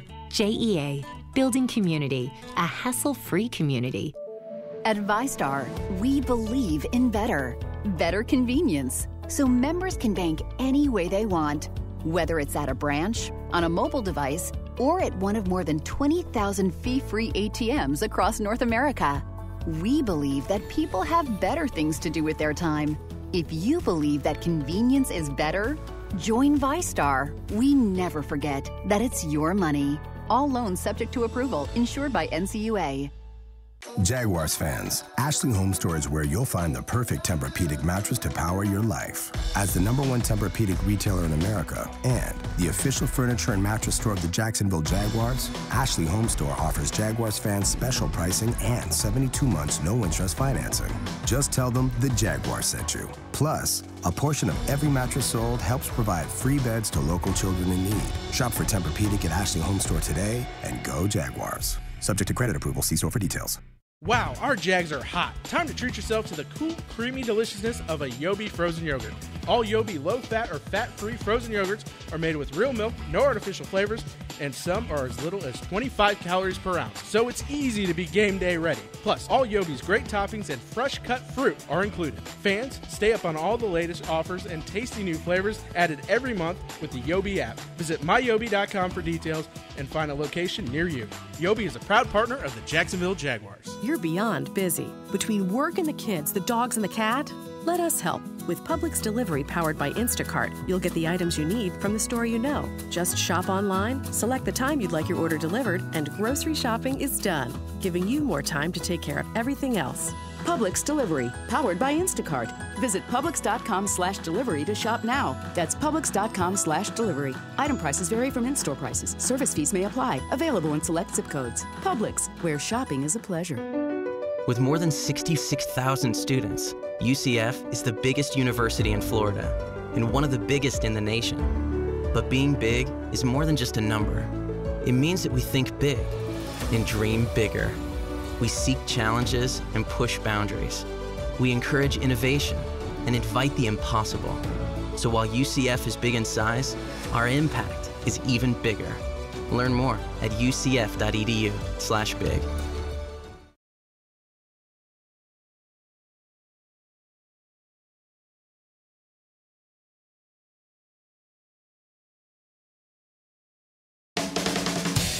JP Shadrick, Mike Dempsey from the HananiaAutos.com studio at TIAA Bank Field. It's Week 11. The Pittsburgh Steelers and the Jacksonville Jaguars coming up at 1 o'clock. Jaguars Radio Network coverage starts at noon with countdown to kickoff. Today's game presented by Publix, where shopping is a pleasure. And each week, it's also a pleasure to visit with the guru. Here he is in studio, David Lamb with Lamb at Large. It is such a beautiful day. Guys, you want to suit up and play today? Yes. And I'm good. I'm not. I think I'll just stay like I am. Good morning, everybody. Listen, a question we are all asked in our business, we're all asked dozens of times every week is, who do you think is going to win? Who do you think is going to win? Well, this week I've actually gotten a different question. Can the Jaguars win? And the answer is yes, they can win. Now, the obvious reason is because this is the NFL and anybody on any given Sunday, blah, blah, blah, blah, blah. But it goes deeper than that. Now, this Jaguars team beat this Steelers team twice last year. And I don't mean just these uniforms. I mean basically this team. These players were part of those two victories. And so what you've got with the Jaguars this year is you don't have a bunch of young, players with promise and unproven players. You've got established players who have all played at a very high level, or most of them have. They certainly played well enough to beat the Steelers. They embarrassed Roethlisberger in that first game. Well, they haven't played like that, but we know they can. It's not speculation that they might. We know that Jalen Ramsey and Boye can be the best two corners in the league. We know what that defensive line can do. We know that with Fournette back, it's only got to make the offense a little bit better. Bortles last week played pretty well. So can the Jaguars win? Absolutely. Now, do I think they're going to win? No, I don't think they're going to win. And I'm like most of you. I think they're in such a funk now that I'm not sure they can stop spiraling, going down the drain that this season has turned into. But when people ask me, can the Jaguars win? If they win today, I'm not going to be shocked. I'm not going to walk out of the stadium with my mouth ajar and go, what in the world happened? I'm not even going to point fingers and say, why haven't you been doing this all year? I'll say, well, it's the NFL, and we know this team is capable of being very good. These players are capable of being very good, of being a playoff team, of getting close to the Super Bowl. So, yes, if they get it all together, if they suck it up, if mentally they all get right, if they get on the same page, as Mike was talking about, I agree with him. There's such a difference between lack of communications and not knowing what the defense is. Well, if today they all get back out there and Ramsey and Boye and Gibson, and Church and the linebackers are all in sync, the line gets a little pressure on, sure. And Pittsburgh knows that too, by the way. And that's another factor for the Jaguars. Pittsburgh knows that when they line up, they're lining up against guys who have beaten them and beaten them twice last year, for example. And so that causes a little bit of doubt in the back of their mind how much they're going to dominate this game. So could this turn out to be a glorious afternoon at the bank? Absolutely. I don't think it will. I do think this season has gotten too far down to pick back up. But all is not dead. And fans, I'm telling you, you can beat the Steelers. Whether you will or not is a totally different story, but you can. Yeah, David agree Lamb, with that. Lamb at Large. Sorry about that, No, it's JP. okay, yeah. I think, like you said, they're capable of having that kind of defensive performance, but they're going to have to do it, right? Right, sure they do. We've been sitting here since week one when Miles Jack scored against the Giants, waiting for that kind of landslide of avalanche of defensive turnovers and scoring opportunities. They scored twice the first time they played, and then Telvin Smith scored again to extend the lead back out to 21 early in that football game after the Steelers finally got on the board. So it may take at least one defensive score, or at least winning the turnover margin decisively today to get that done. I agree with all those things, but the opposite of this, for example, you don't think that the Jets have never – these Jets, current Jets, have never done anything that would make you think they could beat this Pittsburgh team right now, because these are unproven players from the quarterback, most of the line. They just haven't proven themselves. That's the difference. The Bills, even though they were in the playoffs last year, they got rid of so many of those players. And so and the funny thing is they went into Minnesota early in the season and won. They whipped the Vikings. I mean, dominated them. Look, it's the NFL. I agree with you. Anybody can beat anybody in a given week. So my point is, go into the game today, be fired up. If you're a Jaguar fan, do everything you can to help your team win if that's possible, and know that your team can win. They probably won't, but they can. All right, David Lamb. Thank you, guys. Lamb at Large. Enjoy your day today. Boy, I'd love to suit up this kind of weather, though. Can't you remember how good it was when you suited up? I can. This kind of weather, so perfect. Long time, Dave. Don't know if I'd respond as well as you think. I just know that suiting up in this kind of weather, it was so comfortable sitting on the bench that day. David Lamb with us each and every week. Time to hear from Avery Jones. He is the longest tenured Jaguar currently, consecutively, his 6th season with the Jags. An undrafted rookie back in 2013. He has worked his way into a very important role in this football team. He's been through it all, the good times, the bad times, and now some bad times again. Avery Jones trying to get this defense going again, and here he is early in the locker room this week. Is the confidence level high in this locker room still? What are you guys feeling this week? I feel like confidence level is always high. I mean, we got the guys we started off the year with that we all believed in each other and still believe in. So the confidence hasn't faltered. It's just really trying to wrap our heads around finishing the game. That's pretty much when it's coming down to. 5 in a row. I feel like the last 2 we was really right there to win the game. We just got to make the right mistakes. It's game's always going to be tough. It's not always going to be a blowout, but we got to find a way not to beat ourselves. Especially against a team like this, with the Steelers offense that can go up and down the field. They're scoring a lot of points right now. That's the big challenge this week. You got to stay on it this week because Ben and those guys will pick you apart. Oh, yeah, most definitely. I mean, they got a great momentum with them right now. It's going to be a great challenge. Hopefully, with these boys coming in, that's really give everybody a laser-like focus to really hunker down and get back into it and come out to really compete and come out here and find a way. I mean, we have a great team like this. It's always easy to get guys together and say, hey, let's focus. And, this is the type of game that can really spark back. Probably not going to get the season we all wanted or the fans wanted. But to me, this is the game that you can win and really spark something to really put the pride back in this team and back in this city. What are the Steelers doing so well in the run game? They've always had something there with Bell, but he hasn't been around. Connor's stepped in and played well. Is it the line? Is it their physicality? No matter who's back there, what do they do well in the run game? It's a team thing. So the offensive line, they're blocking pretty good, but you have to give most of that credit to James Conner. I mean, he's come in replacing a great football player, and he didn't let the outside noise get to him. I mean, because anybody else in this situation was probably thinking if I don't come out here and ball, they're going to blame all the mistakes on me. And I feel like this opportunity for him was pretty much perfect for him. I mean, you go back to his whole college story with the cancer, bouncing back from cancer. He knows better than anybody you got one life to live. And, he got this one chance to prove himself as a franchise running back for a dominant franchise team in the NFL, and he didn't squander it. So, I mean, I'm really loving what he's doing, watching the way he runs and stuff like that. I'm glad he's getting his second chance at life and really just toting the rock like that. You got Big Ben back there, big fella. He's a statue, though. He doesn't move great. If you can get to him, how do you get him down? Pull, push, or do whatever you got to do. Hopefully you get a nice initial hit on him so the momentum will kind of take him down. But, I mean, if you don't get him down right away, like you said, he's a statue, big man, strong man. He's going to stand in there and throw that rock. He's not afraid to put his body on the line to make a play. Now, I think if we get a good enough men that we can kind of knock him off his feet to help us take him to the ground, he'll probably put up a little less fight because, he doesn't want to fall on the shoulder or anything like that. But he's just one of those few quarterbacks in the NFL that if you get to him, once you get to him, it's really half the battle really begins because you got to take him down. Final thought here, a big picture again. Like, what can we expect Sunday from this football team? What are we going to expect? What are these Jaguars going to look like against the Steelers?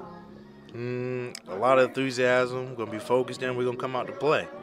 I mean, I can't tell you exactly what's going to happen. I know my team, I know my guys, I know they're going to come ready to play. A lot of people saying things because the season is going down, but I would like to say, guy that's been here the longest, this is not the team of the past.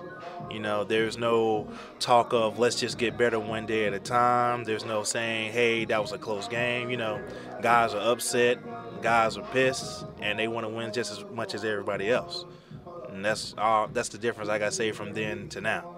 I love those guys to death, but it's a difference.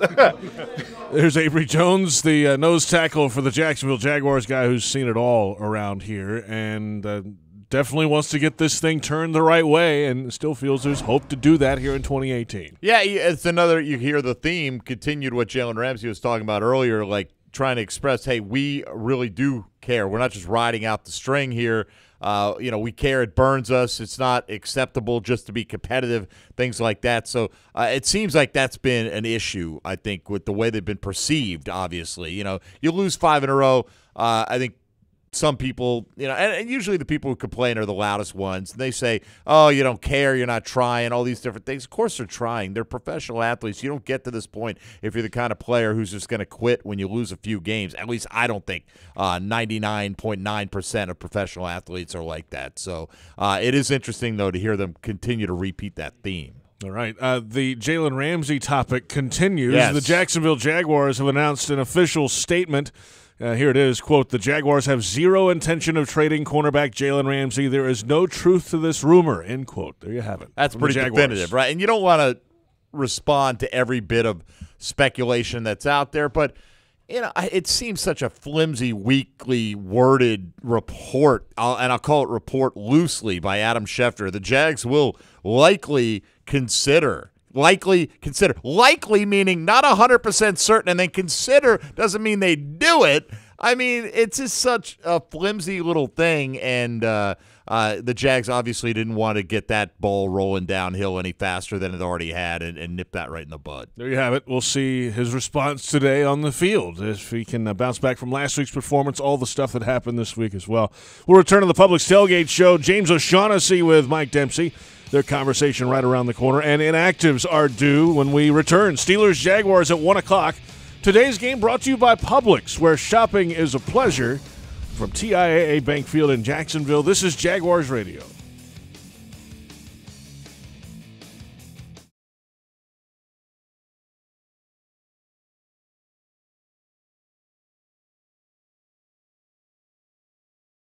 Are you suffering from shoulder pain? If you have clicking and popping in the shoulder joint, persistent pain that intensifies with use, an inability to lift your arm over your head, or a tingling, burning sensation in the shoulder, elbow, or wrist, waiting to see a doctor could make your injury worse. Baptist Health and Jacksonville Orthopedic Institute have innovative and effective treatment options available right now to relieve your pain and restore your mobility. Don't wait. Call 904-JOI-2000. Hey Jaguars fans, are you ready to talk some trash? Well, nobody talks trash quite like Waste Pro, the official waste service and recycling partner of the Jacksonville Jaguars. Specializing in residential and commercial solid waste and recycling collection, processing, and disposal, Waste Pro is equipped to handle all your recycling and garbage removal needs. For service, call 904-731-7288. Waste Pro, caring for communities and caring for Jacksonville. Tap into your inner eagle and spread your wings with Yingling Traditional Lager. A bold amber color, near 200 years in the making, all-American brew. So plug in, rock out, and let the night take flight. Yingling Traditional Lager. Spread your wings. Spread my wings and let it ride. DG Yingling & Son, Pottsville, Pennsylvania. Please drink responsibly. Looking to tailgate in your dream RV this football season? Visit Campers Inn RV and shop their huge selection of fifth wheels, motorhomes, and travel trailers from the top manufacturers. Plus, with their integrity pricing guarantee, you'll never pay more for freight or dealer prep. There are no hidden fees in their prices ever. As a proud sponsor of the Jacksonville Jaguars, they're offering this season's game attendees $500 off the purchase of a new RV. Just show them your ticket. Visit Campers Inn RV, the RVer's trusted resource, I-10 West, exit 351, or campersinn.com today. Hi, folks. Frank Frangie here for the best barbecue in town. That is Bono's. Head to Bono's today. 15 locations on the First Coast and 6 more at TIAA Bank Field. You see, Bono's is the official barbecue of the Jacksonville Jaguars. You want great barbecue, you want Bono's. Plenty of parking, clean family restaurants, and oh, by the way, the best barbecue you have ever had. So if you want great barbecue, head to Bono's today, the official barbecue of the Jacksonville Jaguars. All right, we got a brand new wheat sub here. 1 grain bread. Do I hear any takers? 1 grain bread. All right, what about 2 grain bread? Let me get a taker for 2 grain. What about you, Jimmy John's? It's a firm head shake. No from Jimmy John's. How about 3 grain sub bread? 3 is not enough. How about 4 grain? Who wouldn't want 4 grains? Jimmy John's still a no. Let's go 5, 6, 7, 8. Want to make it rain? 8 grain. Jimmy John's still a no. All right, what about 9 grain wheat bread? Wheat, yeah, we'll take it. That's Jimmy John's new 9 grain wheat subs. Going once, going twice. Sold. Try our new 9 grain wheat sub. Jimmy John's. Wheat, yeah, freak, yeah.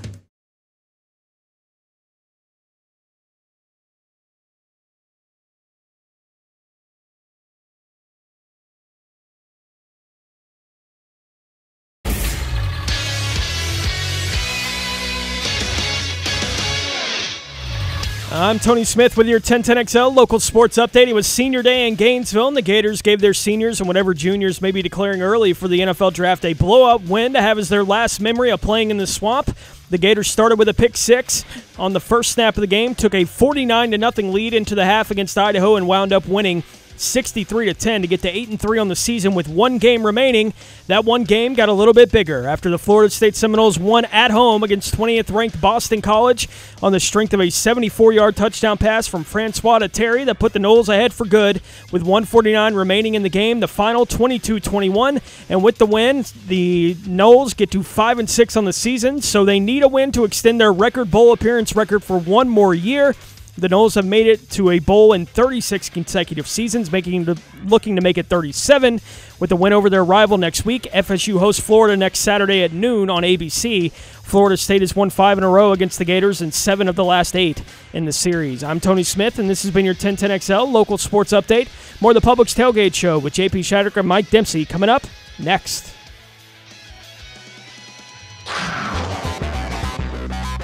The Publix Tailgate Show continues right now. Welcome back, JP Shadrick, Mike Dempsey from the HananiahAutos.com studio at TIAA Bank Field. It's Week 11. The Pittsburgh Steelers and the Jacksonville Jaguars tee it up at 1 o'clock. Today's game is brought to you by Publix, where shopping is a pleasure. Time for the inactives. They've come down, and let's get to the 7 Jaguars sitting out today's game. Landry Jones, quarterback, former Steeler, will not dress today. Dave Williams, a running back, inactive. Quentin Meeks, the cornerback, will not play. Martrell Spate brought in this week. Linebacker, he is inactive today. Eli Anku has not seen the field yet. The defensive tackle is out again today. And Josh Walker, who was the starter at left tackle last week, was injured, came back in the game. Well, he's inactive and out today. So Eric Flowers officially will make the start at left tackle. Also notable there that A.J. Cann is not on that list, so you would think he's going to go at right guard. You wonder, too, what is the backup plan at left tackle today? Is it A.J. Cann? Could be. Might be, right? If something were to happen to Eric Flowers. Could be. We'll see how that all plays out. Hopefully they won't need a backup plan at that position. Well, they've had to have plenty backup plans so far. No doubt. They're on the fourth left tackle already. I understand that. And there's no direct backup to him right now. Yeah. So we'll keep an eye on that if it occurs. Steelers inactives today include rookie quarterback Mason Rudolph, wide receiver Justin Hunter, safety Marcus Allen, cornerback Brian Allen, offensive tackle Zach Banner, tackle Marcus Gilbert, and Stephon Tuitt, their defensive end, which means probably even more playing time for Tyson Aluwalu, the former Jacksonville Jaguar, who plays a little DN, plays a little nose tackle in that 3-4. He's still playing football, too. Yes, he is. Good player. Yeah, a really good player, and always has been. In fact, there you have it, inactives. You had a chance, Mike, to visit with tight end James O'Shaughnessy. I did. I talked about him last week being something I think the Jags are missing, just a reasonable outlet option in the tight end passing game, and you saw it last week. I think he'll be one of the more heavily targeted guys by Blake Bortles down the stretch if he remains healthy, and we'll see what he thinks about that. Brought to you by Baptist Health, changing healthcare for good. Let's spend a few minutes here with tight end James O'Shaughnessy. Healthy, back on the field last week. Had to be good to get back out there, wasn't it? Yeah, it was great being back. Hurt to be out there in the last couple games, but nice to be back. The tight end position, you guys have just dealt with so many injuries this season. Some season-ending, others more short-term like yourself. Has it been difficult for you to develop a little bit of chemistry in season with Blake Bortles because so many of you guys have been in and out of practice, in and out of the lineup a little bit? Yeah, it's definitely a challenge. Obviously, with losing the starter in SJ, and then Niles went down with his injury. It's kind of something you got to learn on the fly, and you got to adapt to what the situation is. So now I think we've did a great job as a tight end group as a whole. Guys like Blake Bell. We just got Koryak back. Greenidge did a good job when he was here. We just had to fill the role and do the best we could, and I think we did a good job. Now we got to keep stepping it up each week and making sure we're contributing. Yeah, I'm sure Blake was happy to have you back. A pretty good game for you in terms of catching the football last week. I'm sure everybody was happy to see number 27 back, though. How much easier does it make it just to have the presence of Leonard Fournette out on the field for you? Oh, it makes it 10 times easier. Obviously he's a captain. He's one of our guys. He's our bell cow. So having him just back there, you kind of have a little bit of reassurance knowing that keeping our identity and getting back to our identity. So when he's back on the field, we know, what we want to get done and how we want to handle the game. How'd practice go for you guys this week? I think it was a really good week. You could tell guys are still frustrated with how the season's going, but we're not putting our head down. We're getting right to work. We're trying to clean up things, focusing on the little details as Coach has been talking about, and I think we've progressed a lot and should be a good game today. I know you guys want to win regardless of the opponent at this point. Is there a little extra? I mean, the Pittsburgh game seems like it's a pretty good rivalry historically for this franchise. It has been, and certainly you guys going up to their place and beating them twice last year, I'm sure they haven't forgotten that. Yeah, I'm sure they haven't. Obviously, every year is a new year, but you can't deny that there's been history between us, and it's going to be a hard-fought game. I know that for a fact. They're a good team, well-coached, play with a lot of discipline and a lot of heart, and we just got to bring the same. We got to bring the same amount of heart and more want to. What have you seen from them on film this week? Is it a continuation of what you came to expect last season, or are there some new wrinkles? It's a lot of continuation of what I saw last year. Like I said, they're hard-nosed team who plays to the end of the whistle on every play. They got very talented guys, the front seven. They got obviously the younger Watt. They got Cameron Haywood, who's always a tough guy to deal with. And then they're well coached, so the back end's well coached. Their linebackers are tough guys. So it's going to be a tough challenge for us, but I think we've did a good job of preparation for it. For you as a tight end, what is the main difference, if there is much of one, when you play a 4-3 team compared to a 3-4 team like Pittsburgh? Oh, there's definitely some difference. There's a lot of adjustments more in the run game than rather, if you just got a 4-down front, it's a little bit more base, a little bit easier to deal with. But when they got a 3-down base front like Pittsburgh does, they can bring a lot more. They can do a lot more personnel changes where it looks the same, but they're doing different things. So it definitely keeps you on your toes. That's why they do it. But you just got to stay focused and trust our rules. You guys are obviously a talented team, right? And you're probably scratching your head a little bit. How did we find ourselves in this position? And I get it. All you can do is go out and win today and see where the chips fall. But is the overall the attitude of the squad, I mean, do you feel there's still a lot to fight for? I mean, you're obviously not mathematically eliminated from anything, but is this team as intense as it's been at any point this season? Oh, without a doubt. And that. Since I got here last year, I've been extremely impressed by the guys in this locker room with how they deal with adversity. Last year, obviously, we had things going for us, so everything's going well, and this year hasn't been. But we still have guys that love the game, come out every day, work their butt off. Mathematically, we're not out of the playoff race, but for us, we're just focused on this week. Got to get this first one, and then hopefully we can string a couple more and get in the conversation again. But I love our team's focus. I gotta give everybody credit for that with all the things that happened between the injuries and things just not really falling our way. We did a good job of, just trying to galvanize and stay together. I'm sure fans are happy to hear that, and I'm sure they're looking to get that W as well. Everybody wants to head into Thanksgiving on a good note. So, James, go out there today, continue to play well like you did last week, and we expect more big things out of you, man. Thank you. I appreciate having me. There's James O'Shaughnessy, tight end, fourth-year player. Started his career in Kansas City. He had a moment in New England in an offseason. He's been behind some big-time tight ends in his career, but, of course, claimed by the Jags off waivers in 2017. We'll see what he has in store today for the Pittsburgh Steelers. Time for our weekly visit with Jaguars sideline reporter Rick Ballou. He's in studio with Has Rick Lost It? Ricky don't lose that. Ricky don't lose that. All right, Steely Dan, gotta love them, no doubt about it. Their lead singer, Donald Fagen, oh, by the way, once wrote a song called My Old School, and that's the theme of today. It's called Old School. It's called Running the Football, and that's exactly what the Jaguars did twice a year ago in Pittsburgh. Leonard Fournette, 290 yards and 5 touchdowns. Of course, he made his return last week, 29 touches, but the yardage, it was not there. And today, tough sledding. The Steelers come in with the 4th overall running defense in the National Football League. It's going to be tough to get yards there. It's going to be tough in general. I mean, you got to be kidding me. Pittsburgh has won 5 in a row. The Jaguars have won 5 in a row. I saw this earlier in the week. Do you realize that in the Super Bowl era, there have been 14 previous matches between teams who have won 5 in a row and lost 5 in a row? The team who have won 5 in a row went on to win 10 of those 14. So the odds aren't good today for the Jacksonville Jaguars. Ben Roethlisberger is absolutely on fire. The perfect game he pitched 1 week ago. We know he's got weapons on the outside. We know that James Conner is making everyone in Pittsburgh forget about Le'Veon Bell. Also, bear in mind, the Jaguars have really struggled this year covering tight ends. Pittsburgh's got 2 great ones, 2 who scored last week as well on a Thursday for the Steelers. So, how does this defense respond? Well, for starters, A.J. Boye returns. Next up, all the Jalen Ramsey rumors. Been a rough week. A lot of conversation, a lot of things said. What do you believe? What do you not believe? Even today's report by Adam Schefter, it's been stoned immediately by the Jaguars brass. It does make you wonder, will one or both of these corners come up big the way they did in those 2 games a couple of years ago? And you know what? I love Pittsburgh right now. How could you not? Kansas City, New England, Pittsburgh, the Saints, the Rams, 5 best teams in professional football. Now, traffic is thick. People are here. Feels like that old school rivalry back when they were in the same division.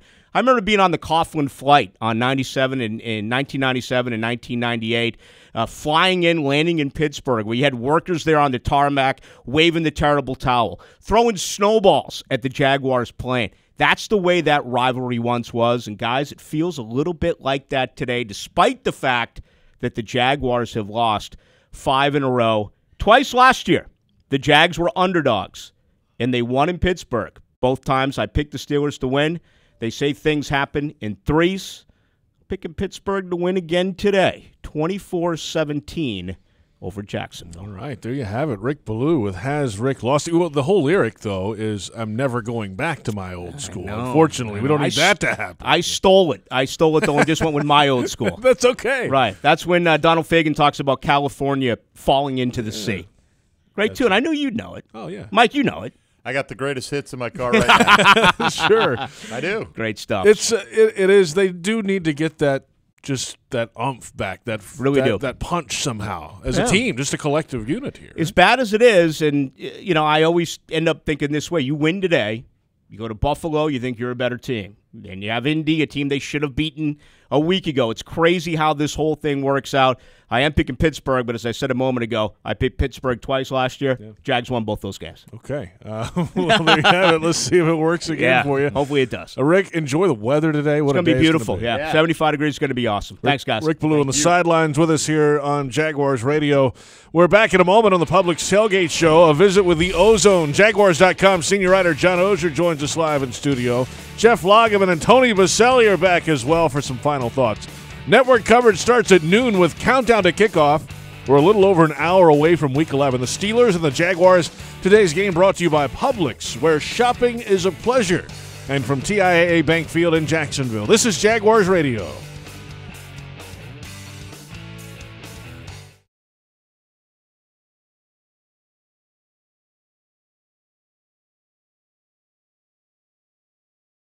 With Xfinity Mobile, you can switch your wireless carrier and save money. All you need to do is BYOP to an Xfinity store today. Ma'am, BYOP stands for Bring Your Own Phone, not Piglet. Oh, bring your own phone. Wait, so it's not piano? No, sir, it's Bring Your Own Phone. Bring your phone to an Xfinity store and switch to Xfinity Mobile, a new wireless network designed to save you hundreds a year. Get the most Wi-Fi hotspots where you need them and the best 4G LTE everywhere else. Ask how to get Xfinity Mobile included with Xfinity Internet, so all you pay for is data. Guess I better take Polly home then. Bring your phone! Get started with Xfinity Internet for just $29.99 a month for 12 months with 1-year agreement. Plus, ask how to get a $100 prepaid card when you bring in an eligible phone. Visit XfinityMobile.com/BYOP to learn more. Offer ends 10/28/18. Requires EcoBill, paperless billing, and autopay. Restrictions apply. Limited to performance starter internet for new customers. Equipment taxes and fees extra and subject to change. After agreement, regular rates apply. Prepaid card offer limited to select eligible iPhones. Must activate new Xfinity mobile line and port number within the first 60 days. Jaguars owner Shad Khan on creating the best customer experience. Game day is special, and when the Jags take the field, we want every fan to have the best game day possible. That's why we partner with Dailies. They even have 3 locations in the stadium.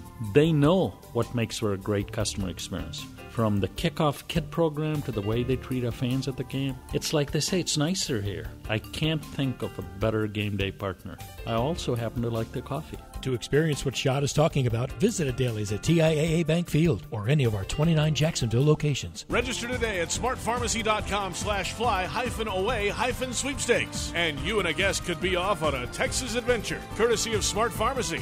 Fly with the team to watch the Jags take on the Houston Texans on December 30th. You and a guest will enjoy 2 seats on the team plane, lodging at the team hotel, ground transportation, and pregame sideline passes.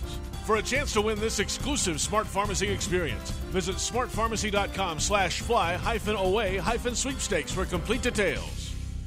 Score a touchdown by giving the gift of life this holiday season. Donate blood at the Jaguars' first annual Holiday Hero Tailgate Blood Drive. Appearances by the Roar of the Jaguars cheerleaders and mascot Jackson DeVille. Blood donors receive a free game ticket to the Jacksonville Jaguars versus Washington Redskins, 1 blood fleece blanket, and a wellness checkup. Reserve your seat Monday, November 26th, 11 a.m. till 7 p.m. in the U.S. Assure Club East at TIAA Bank Field. Find out more at oneblood.org/1010XL. When you look around, you might feel pride is in short supply these days.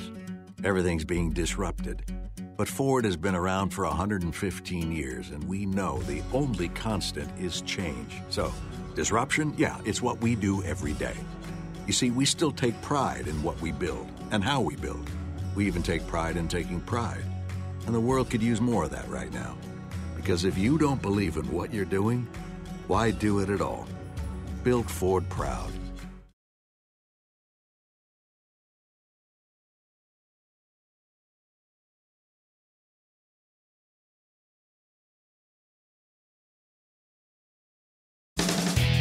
Final moments of the Publix Tailgate Show. Steelers Jaguars at 1 o'clock. Today's game brought to you by Publix, where shopping is a pleasure. It's time to visit with the Ozone.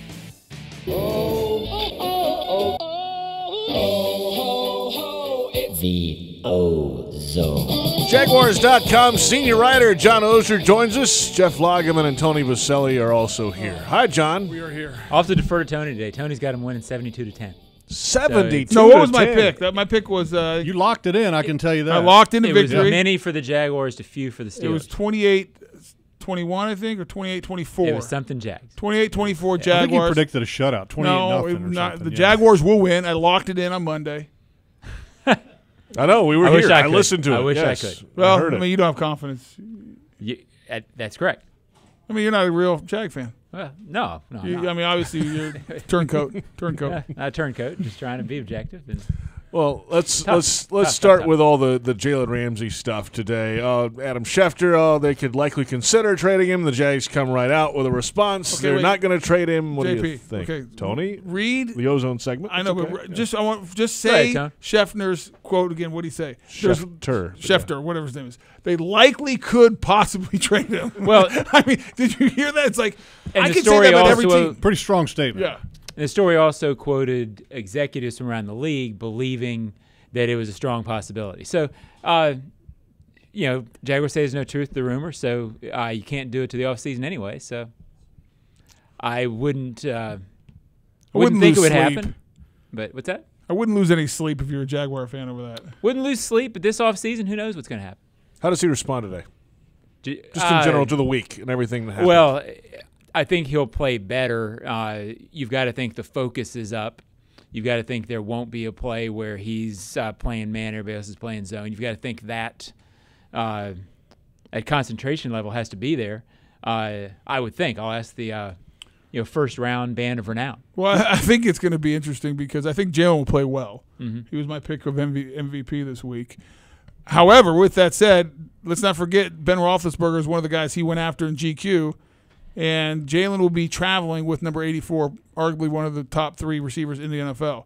And don't think for a second that Big Ben and Antonio Brown want to go after Jalen and try to make him eat those words. And Brown got yards on him last year. That's exactly right. So, and as far as wide receivers goes, this might be the most respect that Jalen has for any of them, Antonio Brown. I mean, from the very get-go, he's talked about how good of a receiver that Antonio Brown is, which certainly is kind of the opposite approach that he's taken with the quarterbacks. Ben, he said he's decent at best. But he's a Hall of Famer. And how do you say that in the same paragraph if you're Jalen Ramsey? But then again, it's hard to figure out Jalen Ramsey sometimes anyway. He does. He does indeed. Newsflash.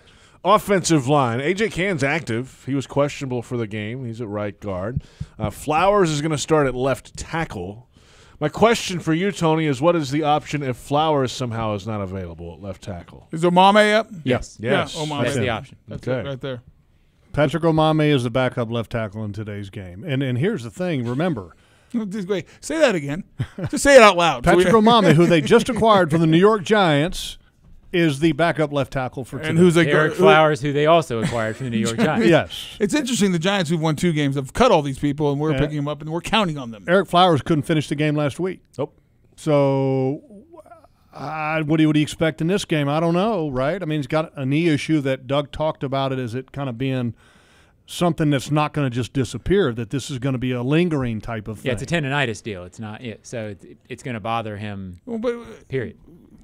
So tendonitis, you know what you do with tendonitis? What do you do, Tony? You get a little medicine in the rear end. Up, right? They don't And then do you take that a bunch anymore. of Incident. They don't do that anymore. A bunch of anti-inflammatory with it. They don't do that stuff get anymore, through it. Tony. You're living in the past. Then you ice it up. You take more anti-inflammatory.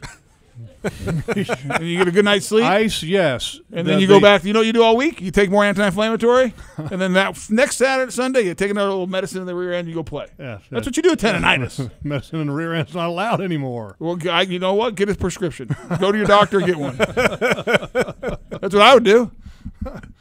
Tell them you get some news coming out. Jeff, what would you do? Now you have to tape an aspirin to your rear end. What would you do?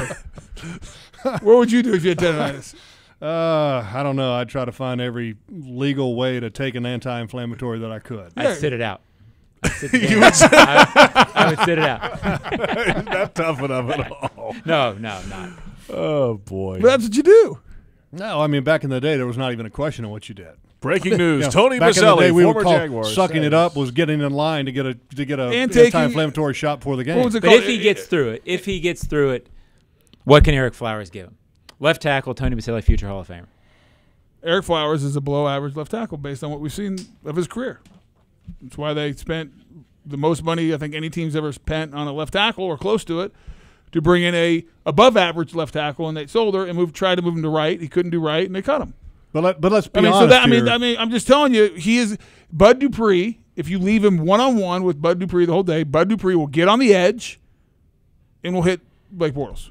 But let me add this to that. In that you can't you can criticize the player, but you can't criticize the Jaguars for picking him up. I didn't say that. No, I agree. No, and I'm just clarifying this for fans because a lot of fans might listen to that and say, well, then what are the Jaguars doing picking him up? Well, he was the best left tackle available on the open market. That's what you had to do when you lose your first and then your second. And then your third is a guard. That's what you do. You pick up the best available left tackle that you can, and that's what Eric Flowers was. If Omame plays, which is a possibility considering Flowers and Neal will be their 5th left tackle this season. Yes, it will. You ready to go, Tone? You up? You know, I want to get one of those shots. Are we allowed to take shots in the rear end? If I can get some shots, yeah. I'll get a couple of those shots. Can I get 2? One was good enough in the old days. Can I get 2? Are they going to run the ball today, John? They're going to try. I think they'll be better with it. I think Fournette will be better with a game under his belt. I think he'll run more confidently on the hamstring. He said this week it wasn't an issue. And watching him last week, I know both you guys, I thought it was an issue, and they left yards in the field. You thought what was an issue, though? You think his hamstring was an issue? I think protecting it was an issue, yeah. I think trying to play safe through it. I've got to think because he didn't run. John, I'm going to say this. I hope that's what it was. You guys don't think that's what it was? No, I don't. Tony's cracking up what it was. I don't think it's that. I hope that's what it was. All right. Because if that's not what it is, that's a problem. I hope so, too. And I'm not saying that and I'm not being funny. No. I honestly I'm not hope either. that that's what it was, that he was protecting the hamstring, because if that's not what it was and it shows up again and again and again, it's a problem. Then it's a problem with the team, I think. Because when you put that on film, it's there for everybody to see. Yeah, in all seriousness, I don't know if it's his hamstring or what. But there was a lot of It yards. seemed like he ran tentative, and I would just assume that. Well, it's not just the tentative. I thought the second half he was more tentative than the first, but I think there were some cuts and some opportunities to do different things that I didn't see happen. I would think that would be better this week, and I've been wrong before. I hope. Listen, we all hope so. If they're going to win, it needs to be better. I mean, can tell you that. He's listen. 2.2 is not good enough. I mean, I was very critical on Monday night.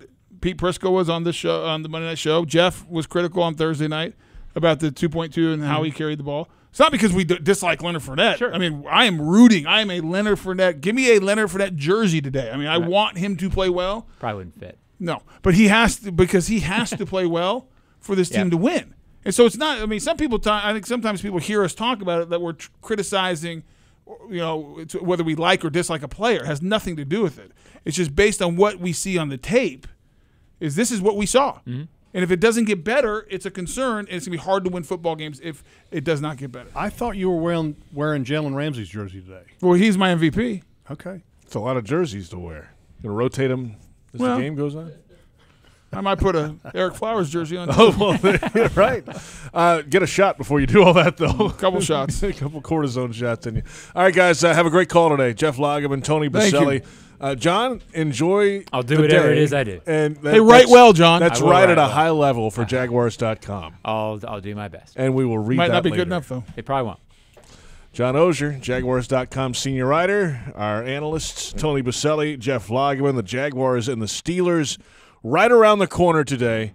It is a 1 o'clock kickoff time. Today's game brought to you by Publix, where shopping is a pleasure. Network coverage is next. We'll hear from Fred Taylor, the final word with head coach Doug Marrone, and yes, CBS Sports senior writer Pete Prisco. We're an hour away from Week 11. Steelers, Jaguars at TIAA Bank Field in Jacksonville. This is Jaguars Radio.